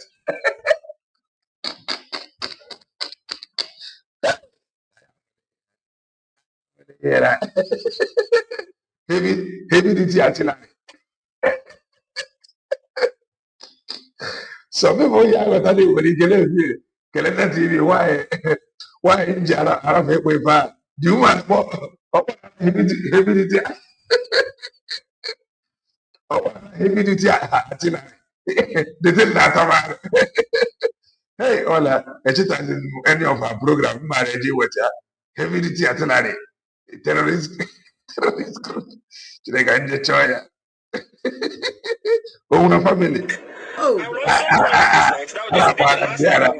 in another 1 week. When I finish addressing them, when I finish explaining to them, to expose the truth, I will be free. so that we'll make sure that insecurity did not become the Southeast again. I will come back. After this life, watch out. You will see the comments. It will rise from maybe 200 to 1,500. But one thing is for sure. The other time, and I'm not decide. Will not be intimidated. And I can hear children. Defend Mazen Namdekalo. You see, she is so clear in her findings. That is why I told you guys, I say, there is no difference between Mazina Dekanu, Simon Ekpa, and Dr. Ngozi. This woman, they confirm and give you. Don't mind them. Canada wasn't rejecting me. I was just applying blindly. It took me a long time to admit this. She's confirming it for you people, so she had heard a lot. In fact, she goes Sokoto, Mazina Dekanu told her something about Dr. Ngozi. Don't mind them. The attack, so did this woman started attacking Dr. Ngozi. For this aspect, I believe the woman. For this one, she talked through because now waiting Mazina Dekanu tell her about Dr. Ngozi. Now I make this woman come out. And she's saying it. You just said the woman, she's laying hands on another person. No, she's hitting on Dr. Ngozi, Simon Ekpa, and Mazina Dekanu. You hear any other person name for her mouth? No, that's for you to know that Mazina Dekanu, Simon Ekpa, and Dr. Ngozi, they go together. This woman you hear talking about Dr. Ngozi, she's not just calling Dr. Ngozi like a random person or the one they do. No, she's saying it because she have heard from Mazina Dekanu himself. Believe it or leave it. The truth has to be said. And we say it the way it is. That is why, whenever I'm telling you, there is no difference between Mazina Dekanu, Simon Ekpa, and Dr. Ngozi, you guys are not going to say a lie. Now, you hear her from the woman. Now, waiting Mazina Dekanu tell her about Simon Ekpa and Dr. Ngozi. That is why this woman started hitting this thing. That was why she started hitting so many people. Note this and have peace. That Mazina Dekanu himself recognized Dr. Ngozi. I am telling you people the truth. Oh. This is hidden mysteries that nobody will tell you. So when I see this woman, or I hear this woman talking at times, you've noticed, I know where she go and where she come from. This woman, Mazina Dekanu, you don't hear from Mazina Dekanu direct. So everything she's saying, all these things she's saying about Dr. Ngozi, know the reason she's attacking Dr. Ngozi. She's attacking Dr. Ngozi for a purpose. She's attacking Dr. Ngozi because Mazina Dekanu gave her the clue and said, after Simon Ekpa, now Dr. Ngozi, this woman, these things don't sick for her brain. That is why she will never stop calling Dr. Ngozi. This is an evidence. This should open your eyes and know that of a truth, Mazina Dekanu himself recognized Dr. Ngozi. Because when I go, they watch video, but you people don't listen, you people don't observe anything, you people don't learn. Mazina Dekanu told this woman about Dr. Ngozi. And this woman is fully aware in that aspect that no other person step or fit into that shoe except Dr. Ngozi. That was the reason she started hitting her. She started dragging her. She started calling her. So I really want to make this thing clear for you guys. So when I talk, say no difference between Mazina Dekanu, Simon Ekpa, and Dr. Ngozi, una go the fight between our keyboard for the comment section. She don't hear that from the woman. I don't hear that from the woman. She keep on hitting Mazina Dekanu, Simon Ekpa, and Dr. Ngozi. That is just her basic problem. The first time when she came, she started, oh no, to say, I'm going to use my platform to support you. Because why? She started with Dr. Ngozi. But today, when he had their leader, John, they cry river. After all, so your bone not strong. Just how many weeks they go? Where we say, they don't carry our family, children, everybody, they go carry a come. Still, we still keep on moving. If you not get strong bone, not put body. You see, at a time, you see this your eye, it go dey like momo kitipa. You see, that no go area. So even if you go, for you. When you come back after 1 week, we go continue. No leave, no transfer. No, you they live on no for who now? Oh no, that said you want to use that platform to support you because you are support. You were fighting her common enemy then, and today. I don't feel like sandpaper. That is why I am saying that this woman, the same damn, what she's speaking is as a result of what the wife of Mazina Dekanu have told her. Now you speak, and when you read, everybody run away. She stand in the shoe herself. Anyways, she came back to life. Listen, rising up to defend Mazina Dekanu after sentencing him to life imprisonment. You see my problem with these people be saying they know how to not fight tribalism war. Attorney General of They won't fight tribal war. All the people that persecuted Mazina Dekanu were all Yorubas. You see her now. And during the course of his persecution, Why the likes of Now, I don't really want to play this more because this is her last broadcast. Maybe when she come after 1 week, we'll go revise and go meet her. But you know, they see the mentality of the woman now say she won't put tribal war. She's not saying the Yorubas are the one fighting Mazina the Kana. So you to test out when she speak this Igbo. He go say, any smart, he go say, progress the analyst. You know the Igbo, progress the analyst. She announced, and at the end of the day, the same Igbo people, when they come in, they cause joint fights. Now the same Igbo people, they join me, they fight them. Now say they be. As they join you now, the truth is that you are not even fighting anybody. You are just telling them the truth. We not take tribe. We're not there for one specific tribe. That is why we speak English. This platform is for everybody. We know the emotion make people support us. So you want to speak tribe.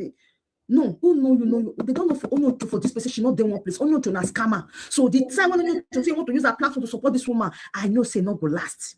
I know she just want this woman to come and fight Dr. Gozi. But at the end of the day, what happened? Shame, not their portion. Anyways, this woman, she's coming back in a week time. No leave, no transfer. We they wait for you. We dare they wait for you. We go hold the social media ransom, they wait for you. Anything you conclude with your family finish, you go come back, you come meet us here. We continue from Mazina, the Council, Monepa, and Dr. Gozi, the way you tell Ivan. Now, so I go suffer, arrange, I wait for you. And for the wife of Mazina, the Council, your own, they come. You go still come at God explain to Biafra. Decide when you play your involvement with this woman, you go still tell us. Anyways, a lot they happen. One woman said, if he come and say that she be the future wife of Mazina the Kanu, see, I could object to her. Make una stay tuned. But today, I just came out to tell you that Onyo your partner in crime does step down. Say she did go rest. They go explain. She go explain. Tell her when she explain finish, she will come back, call explain the feedback, give us wait. The Don, Dalo, Kelena, I am the Don, watching from United States. I don't know where the network is hanging from my end. Yes, everybody confirmed that it is good from their end, and from my own end here, the signal, the okay and the correct. So maybe it's from your end. Happen, what did they tell them? You see this life, don't join anybody to fight their enemy. See, fight your fight. The very day you will decide and tell them, see, I'm not joining you to fight your enemy anymore because you know they join me, they fight my own. In fact, I will come out and start fighting for you. When you get to my turn, you go enter house. When you finish, you go call, you go praise, you go do this. If you know wise for this one, you know go feel wise again. Life don't pass like that. So for this woman to join Onyocho, fighting Dr. Gozi at the initial stage, what's happened today? This Onyocho now start fighting her. Now so your enemy will continue to fight. If you forget everything I have said to you today, don't forget that there is no difference between Mazina the Kanu and Simon Ekpa, confirmed and stamped by Mazina the Kanu himself. I still be one and only Progress the Analyst for a reason, and I am here to keep you updated. Stay tuned and bye for now. Thank you. Progress the Analyst. Kaiga no go dey before I move go to another thing. After Egua, I go see about na child to Ngozi Arabeze, the chief commander at artillery. I believe Nneka Chimezie. It's one day. It's good for everyone here. Hey, I said, Onyala. Ebe Onyala, nsogbu ado. Para Ngozi Arabeze. Your mother. Abenye mo ndala. Oh. I want to go back ma kpata nwa abago. Ebe mo we Onyala. O nwere nsogbu ado no. Ekpo Ngozi. Obenye mo ogwu nda ya madam. Obenye mo ogwu ndala. Ana ọwụ na ọgwọzie ọbịazi inye m ọgwụ ndị ala ya dọkwa njikere maka na nwa ala niile ka a na-agwọta agwọta. Enwere m ike nta ya otu ntalụ ntalị ya nsogbu adị. So enwere m ike iji alụtagbu nyụọ ya anya. Ya abịakwa ịgwọ ya dọkwa ka afọ ya dọkwa sharp. And ya ji ịhụ ọmụ ụzọ o wee bịakwute m ịgwọzi odore ka dị nna be anyị. Sọsọ ya nwere ike ịgwa nwoke. Genocide, our sister. Our sister. And I met Zenka. Our sister.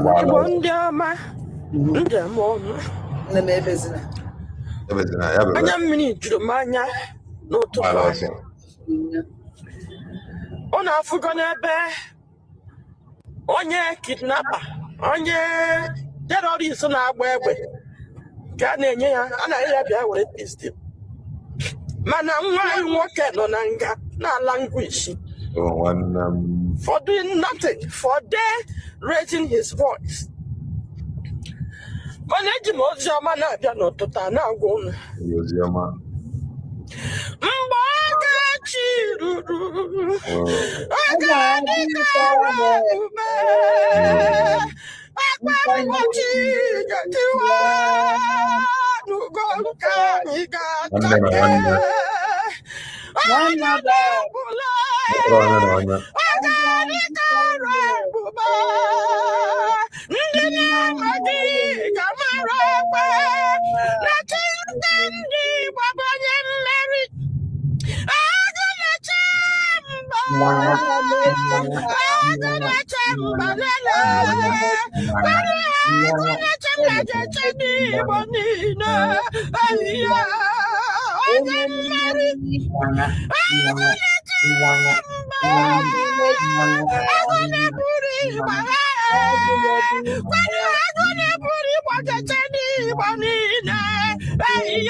When you go to fundraising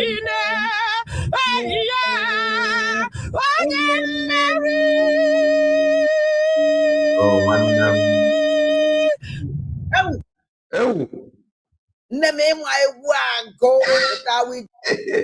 never go. But I will tell you something. And I will tell something I usually tell you. Kaije only every last believe Dr. Ngozo represents the message. I want to tell you join in a way. I got fundraising tomorrow. You got to her. Odoro man. Oh, Kaije only for your message. Atilari. I could send the program. I want to make GM program. A man I may use Vugie when me program. Actually, can go see this is my last program. Can you me now? This message for Ngozi Olabeze. Every duty Atilari.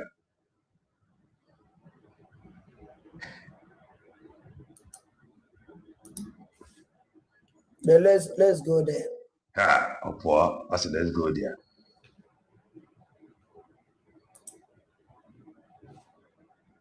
I'm gonna go down car. Oh. You know how they work for heavy duty artillery. Heavy duty artillery, or you know. Let's be real. Homeschooling isn't easy. So how does Florida Virtual School help? With a wide variety of electives.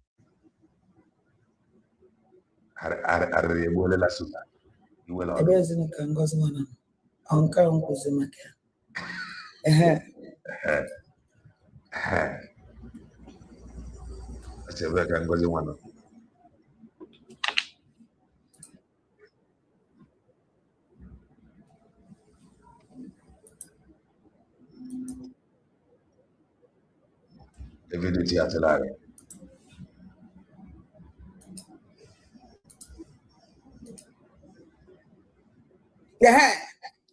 Ngozi Olabugoro Fulani. Oji obara akwaka. Oji nonu mmadu asoji. The commander-in-chief of terrorists and the bandit. Elite squad. Ebubagu terrorist. and the evil duty artillery terrorists.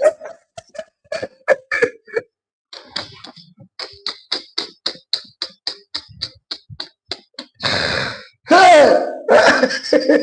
That's not evil duty. Evil duty artillery. And now Nneka Chimezie will endanger your advice. Only this line alone, why I want to say enough. Her family members, her family and friends record it to order. Say why enough of this. Can you please stay out of media? Only this line alone is enough. And then when I call you to order.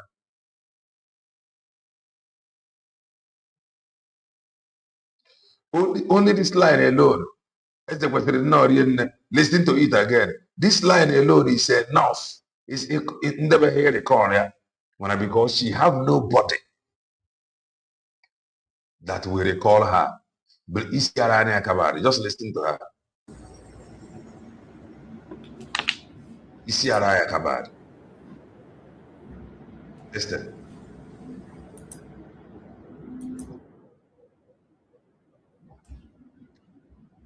Evoluti Atenare. I have a Yeah. Ungoza la bugoro fulani. Oji obara akwaka. Oji nono madia soji. The commander-in-chief of terrorists and the bandit. Elite squad. The bad terrorists. And the evil artillery terrorists. Evil artillery terrorists. Chai! Nah, I have a layer that is very strong. I have a layer. Can now waggle. Man, I work. I'm not going to hear my people. It is well. I'm not even my people.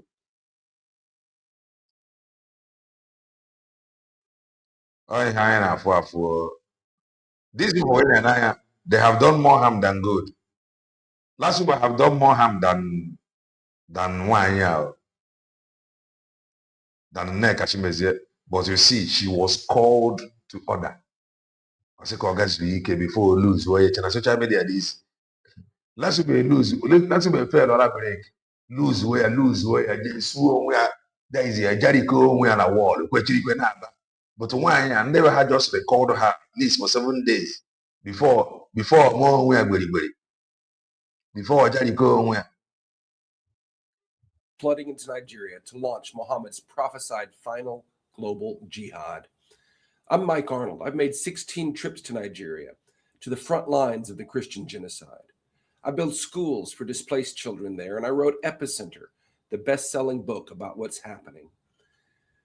Here's what you must know and what nobody is telling you. When you hear it, you will not be able to look at over there, what a wine and I want to go there. Or the Bugari Gafag. Or the YouTube negation Bugari Fag. Over there, I'm going to be a bomb taco here. Get on our church. Over there, I'm going to be a bomb taco here. Eh?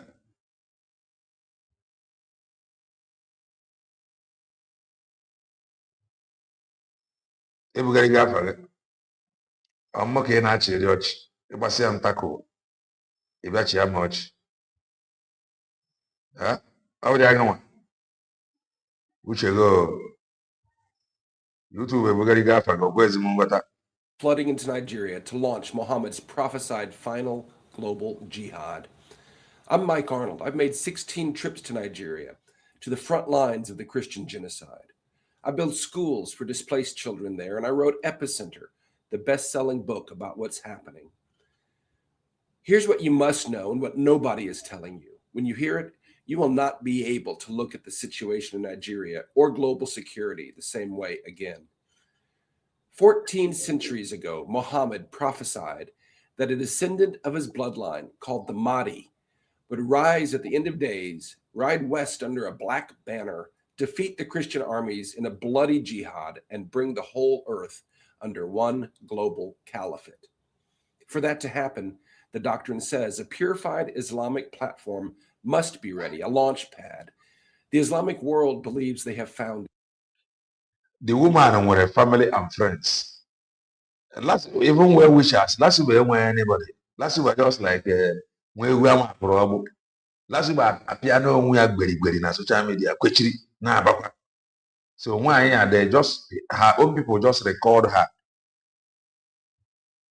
Last week I have done more harm than this woman. Let's continue to listen to Mike Arnold. In Nigeria. In 1804, a direct blood descendant of Muhammad named Usman Dan Fodio launched a jihad in what is now northern Nigeria. He founded the Sokoto Caliphate explicitly as the launch pad for the coming of the Mahdi. He killed as many as 250,000 and displaced millions to establish the largest pre-colonial empire in Africa, bigger population than Pharaoh's Egypt, using the exact same tactics we see today: massacre, beheading, destruction, rape, displacement, and slavery, all while shouting Allahu Akbar. Usman Dan Fodio wrote more than 100 books. In them, he positioned himself as the Mujaddid, the renewer of his Islamic century, whose mission was to prepare the way for the coming of the Mahdi. He believed the Mahdi would appear in the caliphate he founded while his descendants sat on the throne. In other words, he saw himself as effectively the Islamic John the Baptist, making the way for their jihad messiah. At its peak, Dan Fodio's Sokoto Caliphate held as many as 2.5 million slaves. The British never conquered the caliphate. They cut a deal, indirect rule they called it, and let the caliphate stay in power as their enforcers. The Mahdi's launch pad survived. Muhammad's bloodline kept the throne. The British forces. The British are conquered. No deal. British are conquered. They are conquered.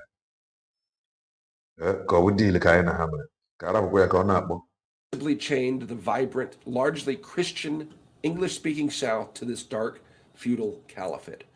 Before they granted independence in 1960, the British federalized the vast oil reserves of the South, gave full control of the new federal government to the north, and cut a sweetheart deal to keep looting the nation's black gold. In 1967, a portion of the Southeast, known as Biafra, at the time the fastest growing economic region on earth, sought independence from the caliphate's genocidal grip. In response, the northern warlords enforced a total blockade, declaring starvation a legitimate tool of war. They even shot down Red Cross aid planes.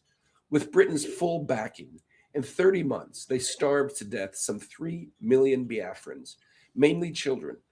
The survivors were subdued, their wealth confiscated, a generation buried in mass graves, the history erased. Welcome to Nigeria, a so-called secular democracy, where today's constitution was written by an Islamic dictator and mentions Sharia law and other Islamic terms 165 times. Christianity, 0. Sitting on that caliphate throne today is Sultan Saad Abubakar III, the 20th hereditary heir of Dan Fodio, and the spiritual head of West Africa's 108 million Muslims.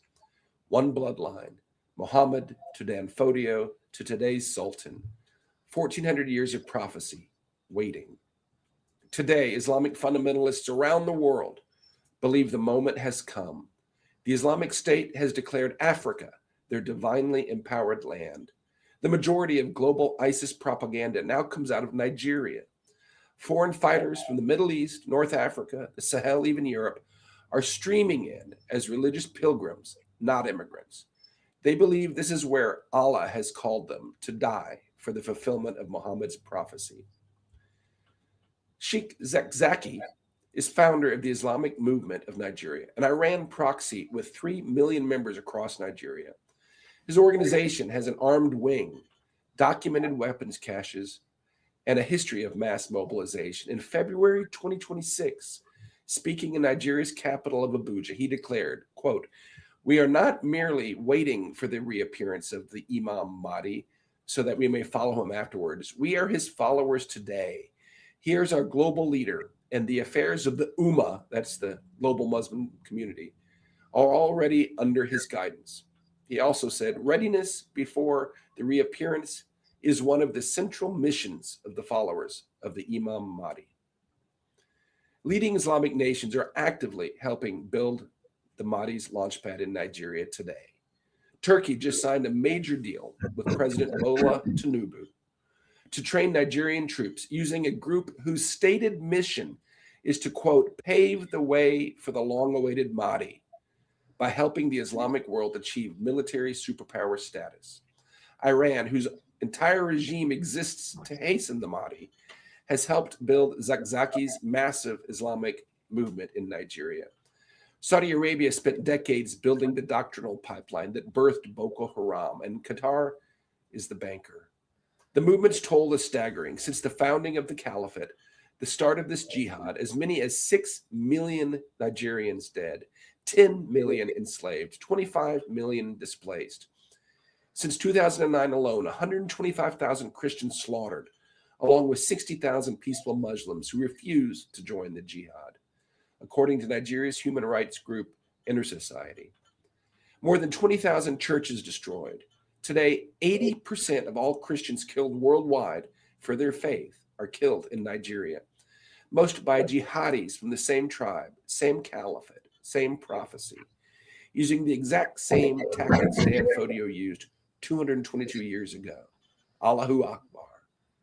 This is the longest running and longest active genocide on earth, a hidden Holocaust.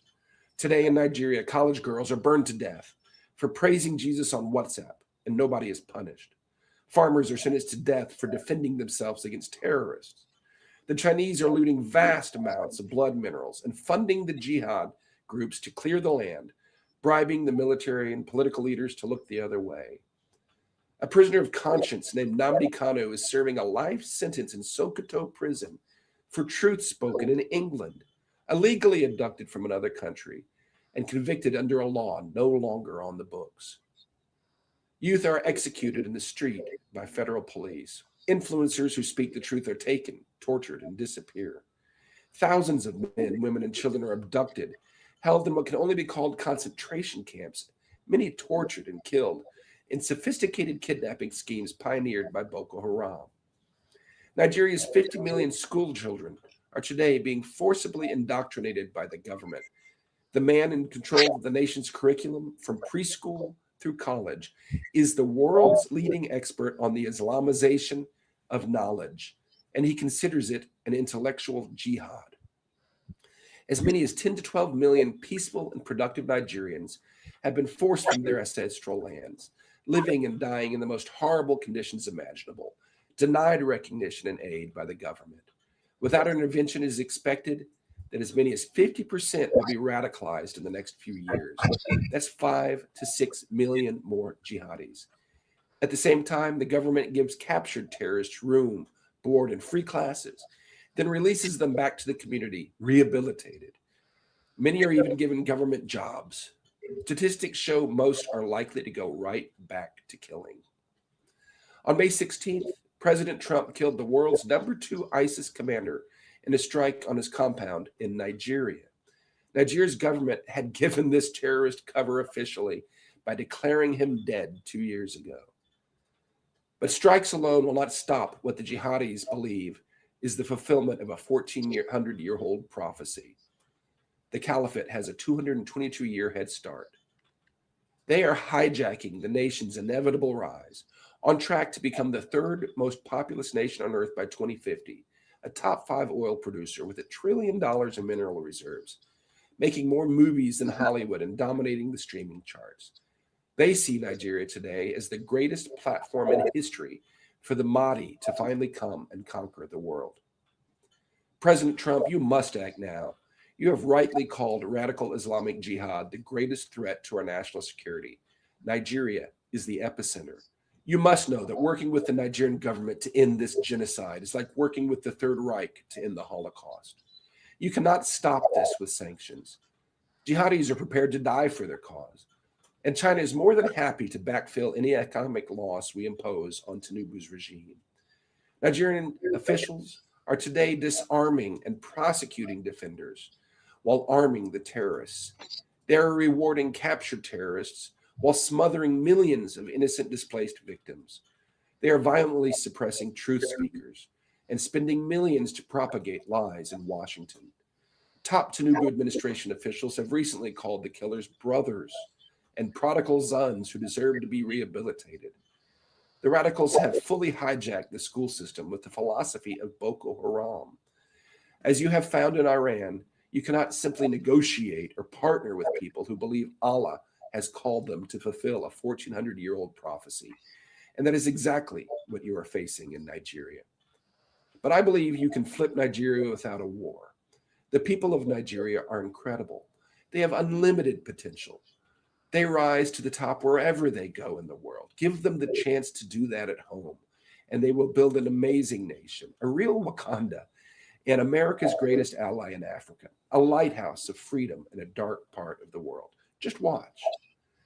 President Tinubu is guilty of genocide today for his denial of recognition and aid to the displaced citizens. Indict him, arrest him. The Sokoto Caliphate must be investigated as a terrorist sponsor and dealt with accordingly. 2 centuries of history and overwhelming evidence demand it. Keep striking the terrorists, and you must know the Fulani militia are killing most of the Christians today, not ISIS. Hit them too. Take them all out. Conduct a full census of the displaced. Interview them. They are eyewitnesses to genocide, and help coordinate the international aid they desperately need. Finally, ensure a free and fair referendum for a new constitution written by and for the people. Allow them to determine their own boundaries and watch them rise. Islamic jihadists today are finally recognized as the greatest threat to global security. Today, the Sokoto Caliphate in Nigeria is the only throne in the world that meets the classical Sunni requirements for a legitimate caliphate. And it was built explicitly to be the platform for the prophesied Mahdi, the launch pad for the final jihad to conquer the world. This is the epicenter. If we do not fight this fight in Nigeria today, we will fight it here in our own backyard tomorrow.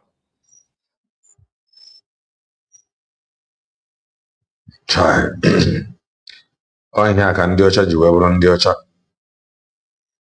From bia ọ dị worried na-achọ ka ọ dịrị anyị mma. Ụmụnne anyị si na ọ bụ tomorrow nwoke agbagide mba agbasịa ya agbata ya na ha sịrị mba na ha eburugo ụzọ mebi ya mebe before nwoke ekwu ya. But it is well. The man have said it all. Chukwu nyere anyị aka. This man kwesịrị adọta ya close. Present area all the documents he needs. Ọ nọsikwuo ya ike n'ọrụ a. Chukwu gozie ọ na-edere ka akpọta ya nso nye ya document niile ọ na-edere so that he can stop entertaining these gangsters. Anyị nọ na-egeri looking for content creators. Oh, they speak up. Onye ọcha nọ na far away na bia na-speak maka ọdịmma gị na be gị. Na onye ọcha bụ human rights advocate or human rights crusader or human rights activist. Onye ọcha bụ ya not for his own people but for Bongorians. That is the truth. What are we doing? Kama anyị focus na nwere onwe anyị na-akọrọ aja mbele. The studio is open. Come in and make your comment if you have any.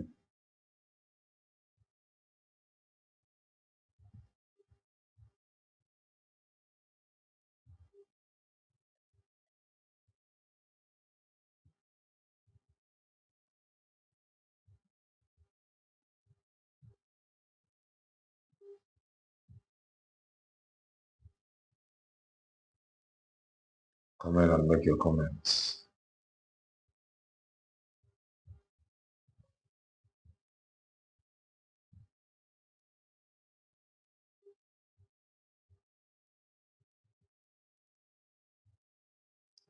Follow the link. Come in, make your comments.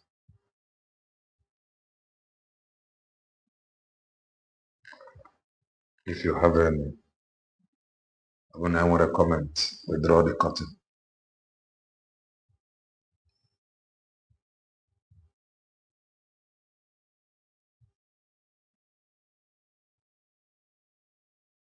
Anyone any comment?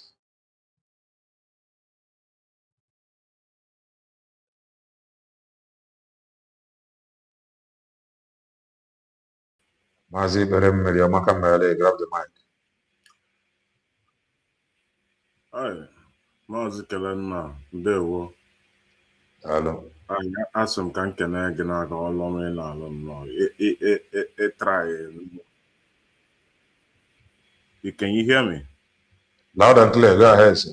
So, I've been paying attention. So, ọ mịnụkwa na nwaanyị isi pọnkụ nọ na-abachakwa n'ihu anyị korokoro. So, ekwe wee ghọta na Biafra is a spirit one day. Agbata ọsọ agụọ mile. But my problem bụ ndị a na-emede this thing nọ na ha na-ama na ha na-enwe dent. Ihe a niile na-enwe ịmara onye a na-ekwu something like archive na nwe ndị na-adọta ihe na-ede onye ọbụla tinye ili agụ ezi ọnụ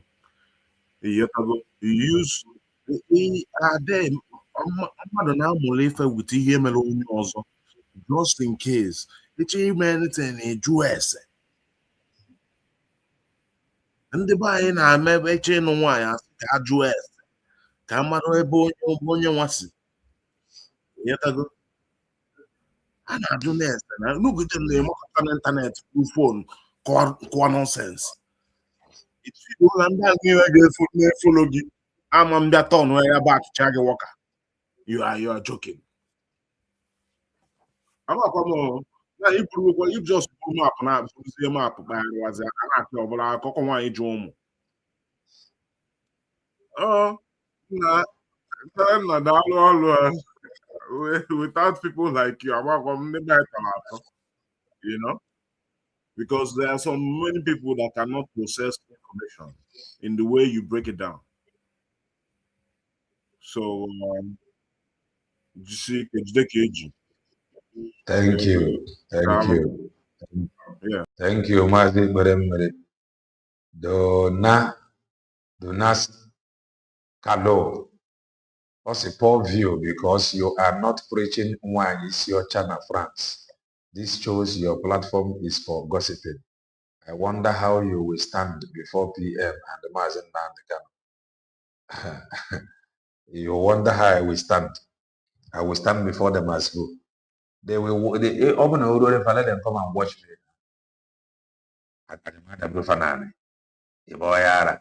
Do I look like I'm watching somebody? Think at you a teacher maybe eye service. In the I didn't call eye service. Am I a freedom fighter? She never greetings from here. Hey, can I greet you? Hello. No.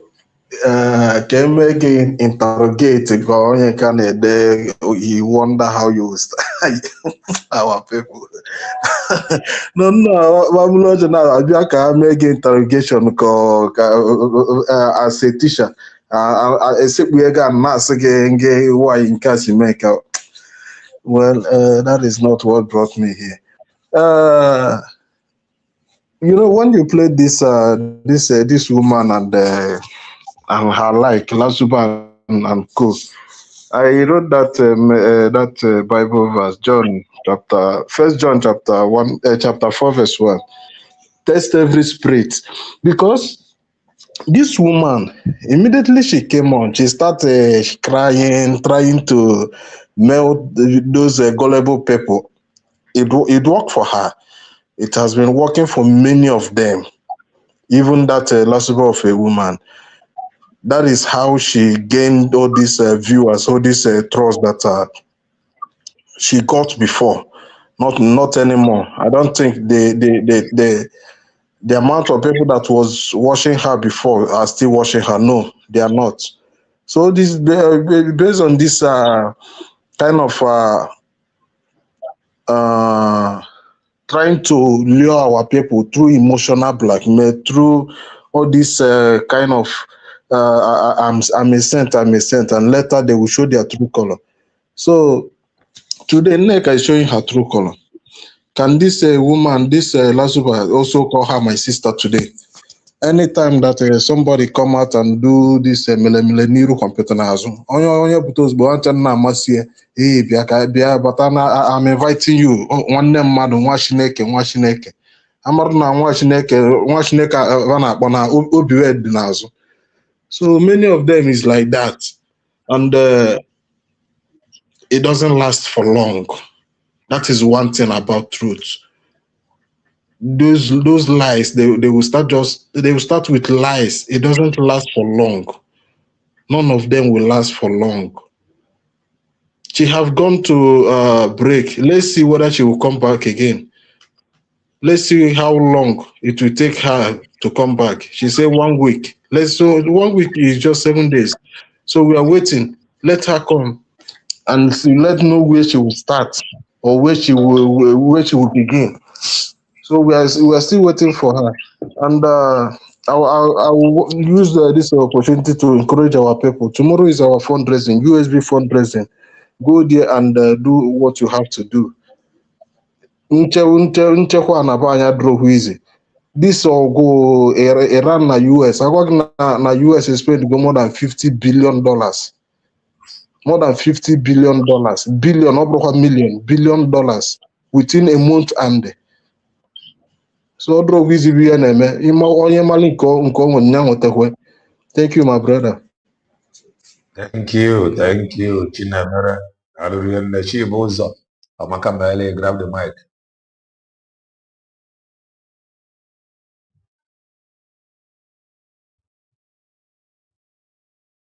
Chibuzo, touch the mic.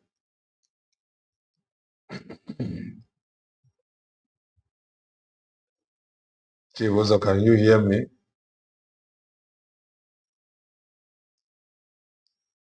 No, he cannot hear me. The origin, Amakambele, grab the mic. Nancy Kelena TV, thank you, Yama Mereki, Yama Mero Mubiafranine. Thank you so much for playing that our dirge. Oh, yeah, earlier. So we'll keep reminding ourselves that, you know, it is what it is. Please, the last person that spoke, thank you so very much for that contribution. When you said our people should please go and make your donation. I have followed Iran revolution since December 28th. I think that's when it started. And the resilience of Iranian people. One of those days I came here and I said, you can't even endure what the Iranian citizens, please listen carefully. There is a big difference between the Iranian citizens, the people, the Persians, the Kurds that were owners of the land. You won't endure what they endured. So when it happened, when the macabre dance started, they thought that, okay, it will go away. Somebody, is your mic open? Yes, let me mute it. Okay, I was hearing noise filtering. So at the end of the day, now it's costing. Iranian people couldn't save themselves.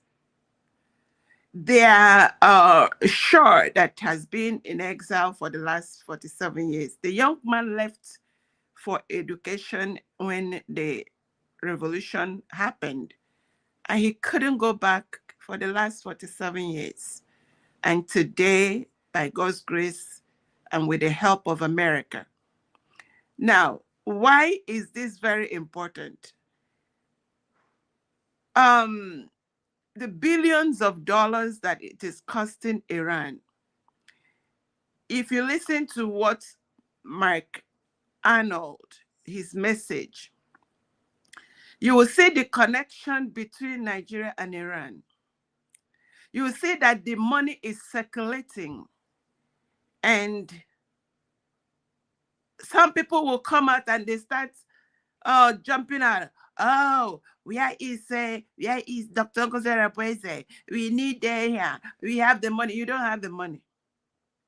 The fact that this our Agumwai, the woman, the living legend, made the wise decision to go through the peaceful redeclaration, going and doing all the diplomatic footwork and doing the needful to have us get to where we are today, where you can now boast of ID card. We are looking forward for our AJ. People are listening to us because there is a system that we can use to get to where we are. That is not cheap either, but it is cheaper than Mbonebe. So anything you give, please give towards the diplomatic footwork that is going on. It's still expensive. While we, I don't know how much we can give. If all of us give $1, that means, let's say all the 50 million, that's $50 million. It will not even, the fact that she is in a position where she is in America is helping a lot. So all of us, please, whatever you can do your part. Do your part. Thank God for our independent media. If we were to, the government and the whole Biafrans were to pay the class of independent media we have, we couldn't have afforded people like Mazi Kelenda to pay him to come out here. But he is doing it because he saw it is a need. And today, all the Indiana Amanyoko Nandio Swimi have met their match because a few people took it upon themselves to do the needful. So whatever you can do, can give, please give to the government. We need to push, continue to push until we hear America, hear Canada. These are the people, the countries I'm mentioning are the ones that have their ears down. Canada how do I know Canada have their ears down? Canada have in their parliament, they have spoken so much about the atrocities going on in Nigeria and have been able to make some verdicts over Nigeria. America, the same thing. Australia have done a few things. So we need to keep the momentum going on so that we get to where we are getting fast because we have a time frame. The time is not on our side. I rest it there, Mazi Kelena TV. God bless you. Thank you, Origins. Amaka Mele, thank you so very much. That was lovely and encouraging too. When you support, but you are not supporting Dr. Ngozi Orebeze. You are supporting yourself. Support. You are not supporting Dr. Ngozi Orebeze. You are supporting yourself.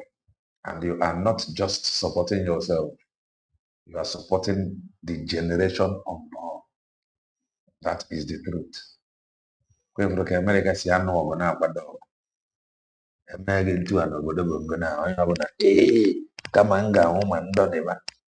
right again,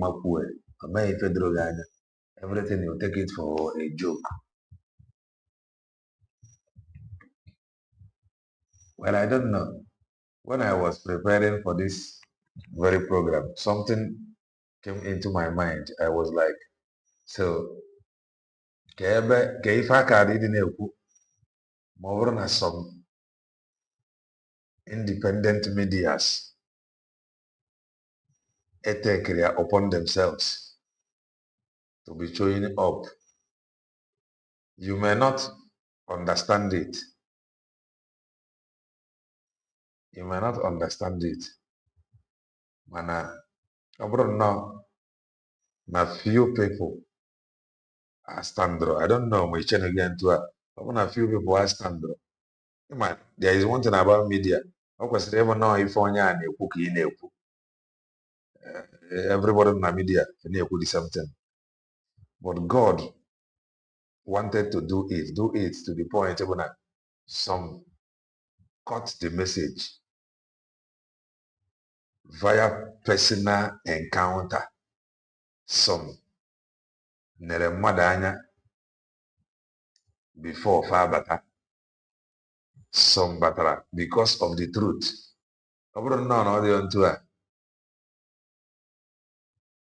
ka ife nwere ike imane mana n'ime ife niile anywhere where mmadụ, God always have substitute. That is that. But it is so good. Can never Triple M. I'm already rounding up. 2 minutes. All right, thank you so much, my brother. O nwere abụ ị na-abụ oge ị na-ebido ọhụrụ ichefuola abụ ahụ n'eze abụ ya. Kere m obi dị ụcha, Chineke kere m obi dị ụcha. Kere m obi dị ụcha ka m wee nọgide n'ụzọ eziokwu. Ka mgbado ya dị ya maka oge adịghị. Ama m na ichetara ya. Yes. My brother, thank you so much for standing on the truth. Maka na asị na eziokwu do osimiri ofu mbọsị ọ ga-ese. My people that have spoken, Madam Origin, I greet you. With other people, they have already said it all. I just want to chip in something to what they have already said.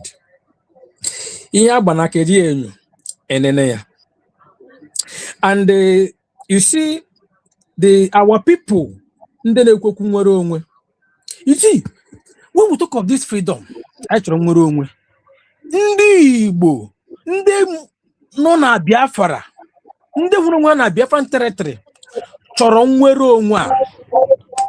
Maka na ọ bụrụ na ha chọrọ nnwere onwe a, enweghị onye ga-apụta.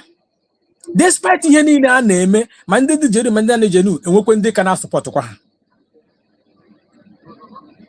Maka na o nwere some people nọ, they don't know na ebe ha kwụ abụghị ya. Mana all they want to, they are supporting. Like the same way they supported DOS, IPOB Nigeria. Enwe ndị ka nwere olileanya na ha na-arụ ọrụ na support ha na-enye ha ego. Ama ha na the gangsters ji ya na-ebido onwe ha. Mana o nwere obodo ọ ya abụ, ma o nwere particular tribe ọ ya abụ.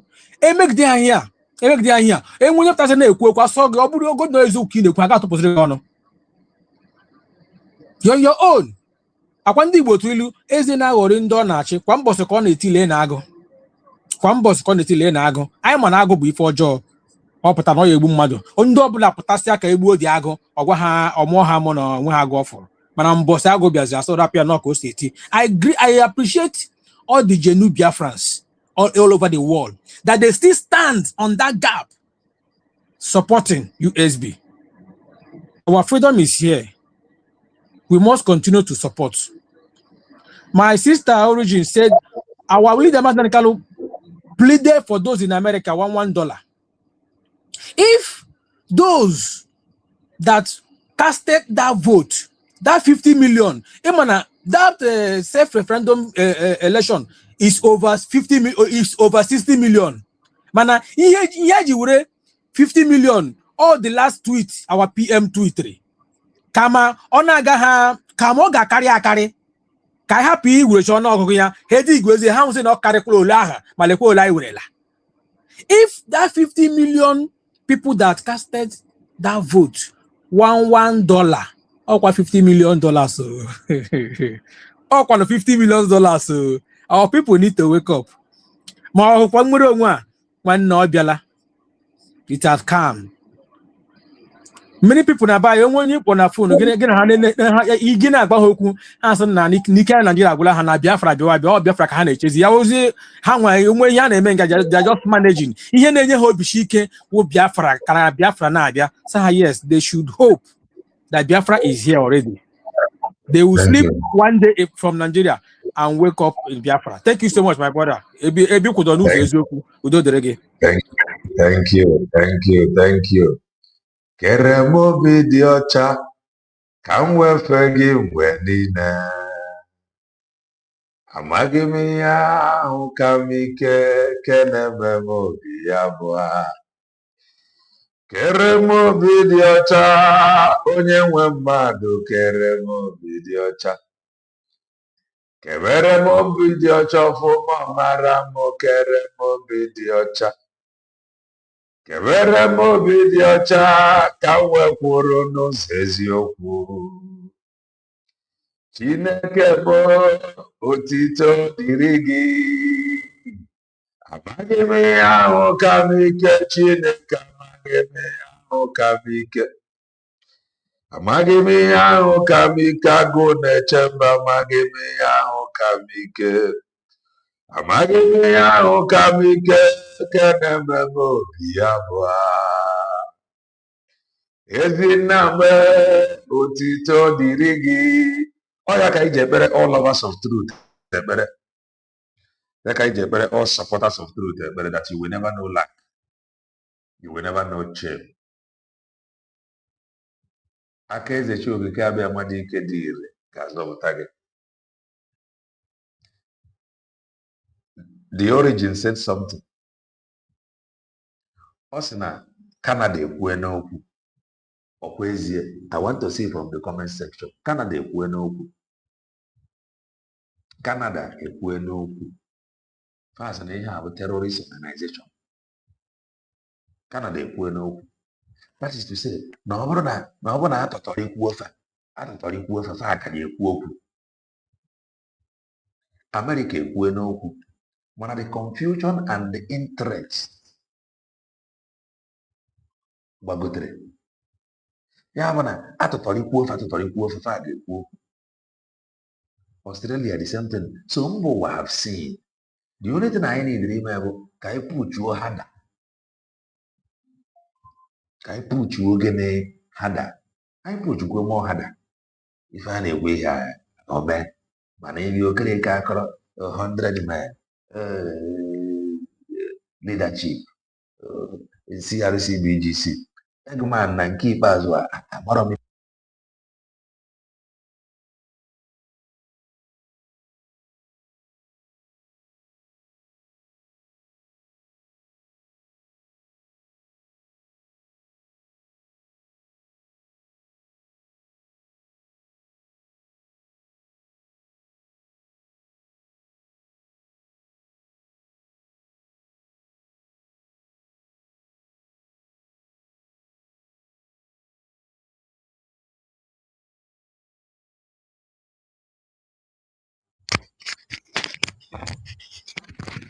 Sorry about that. I was talking about Eggman.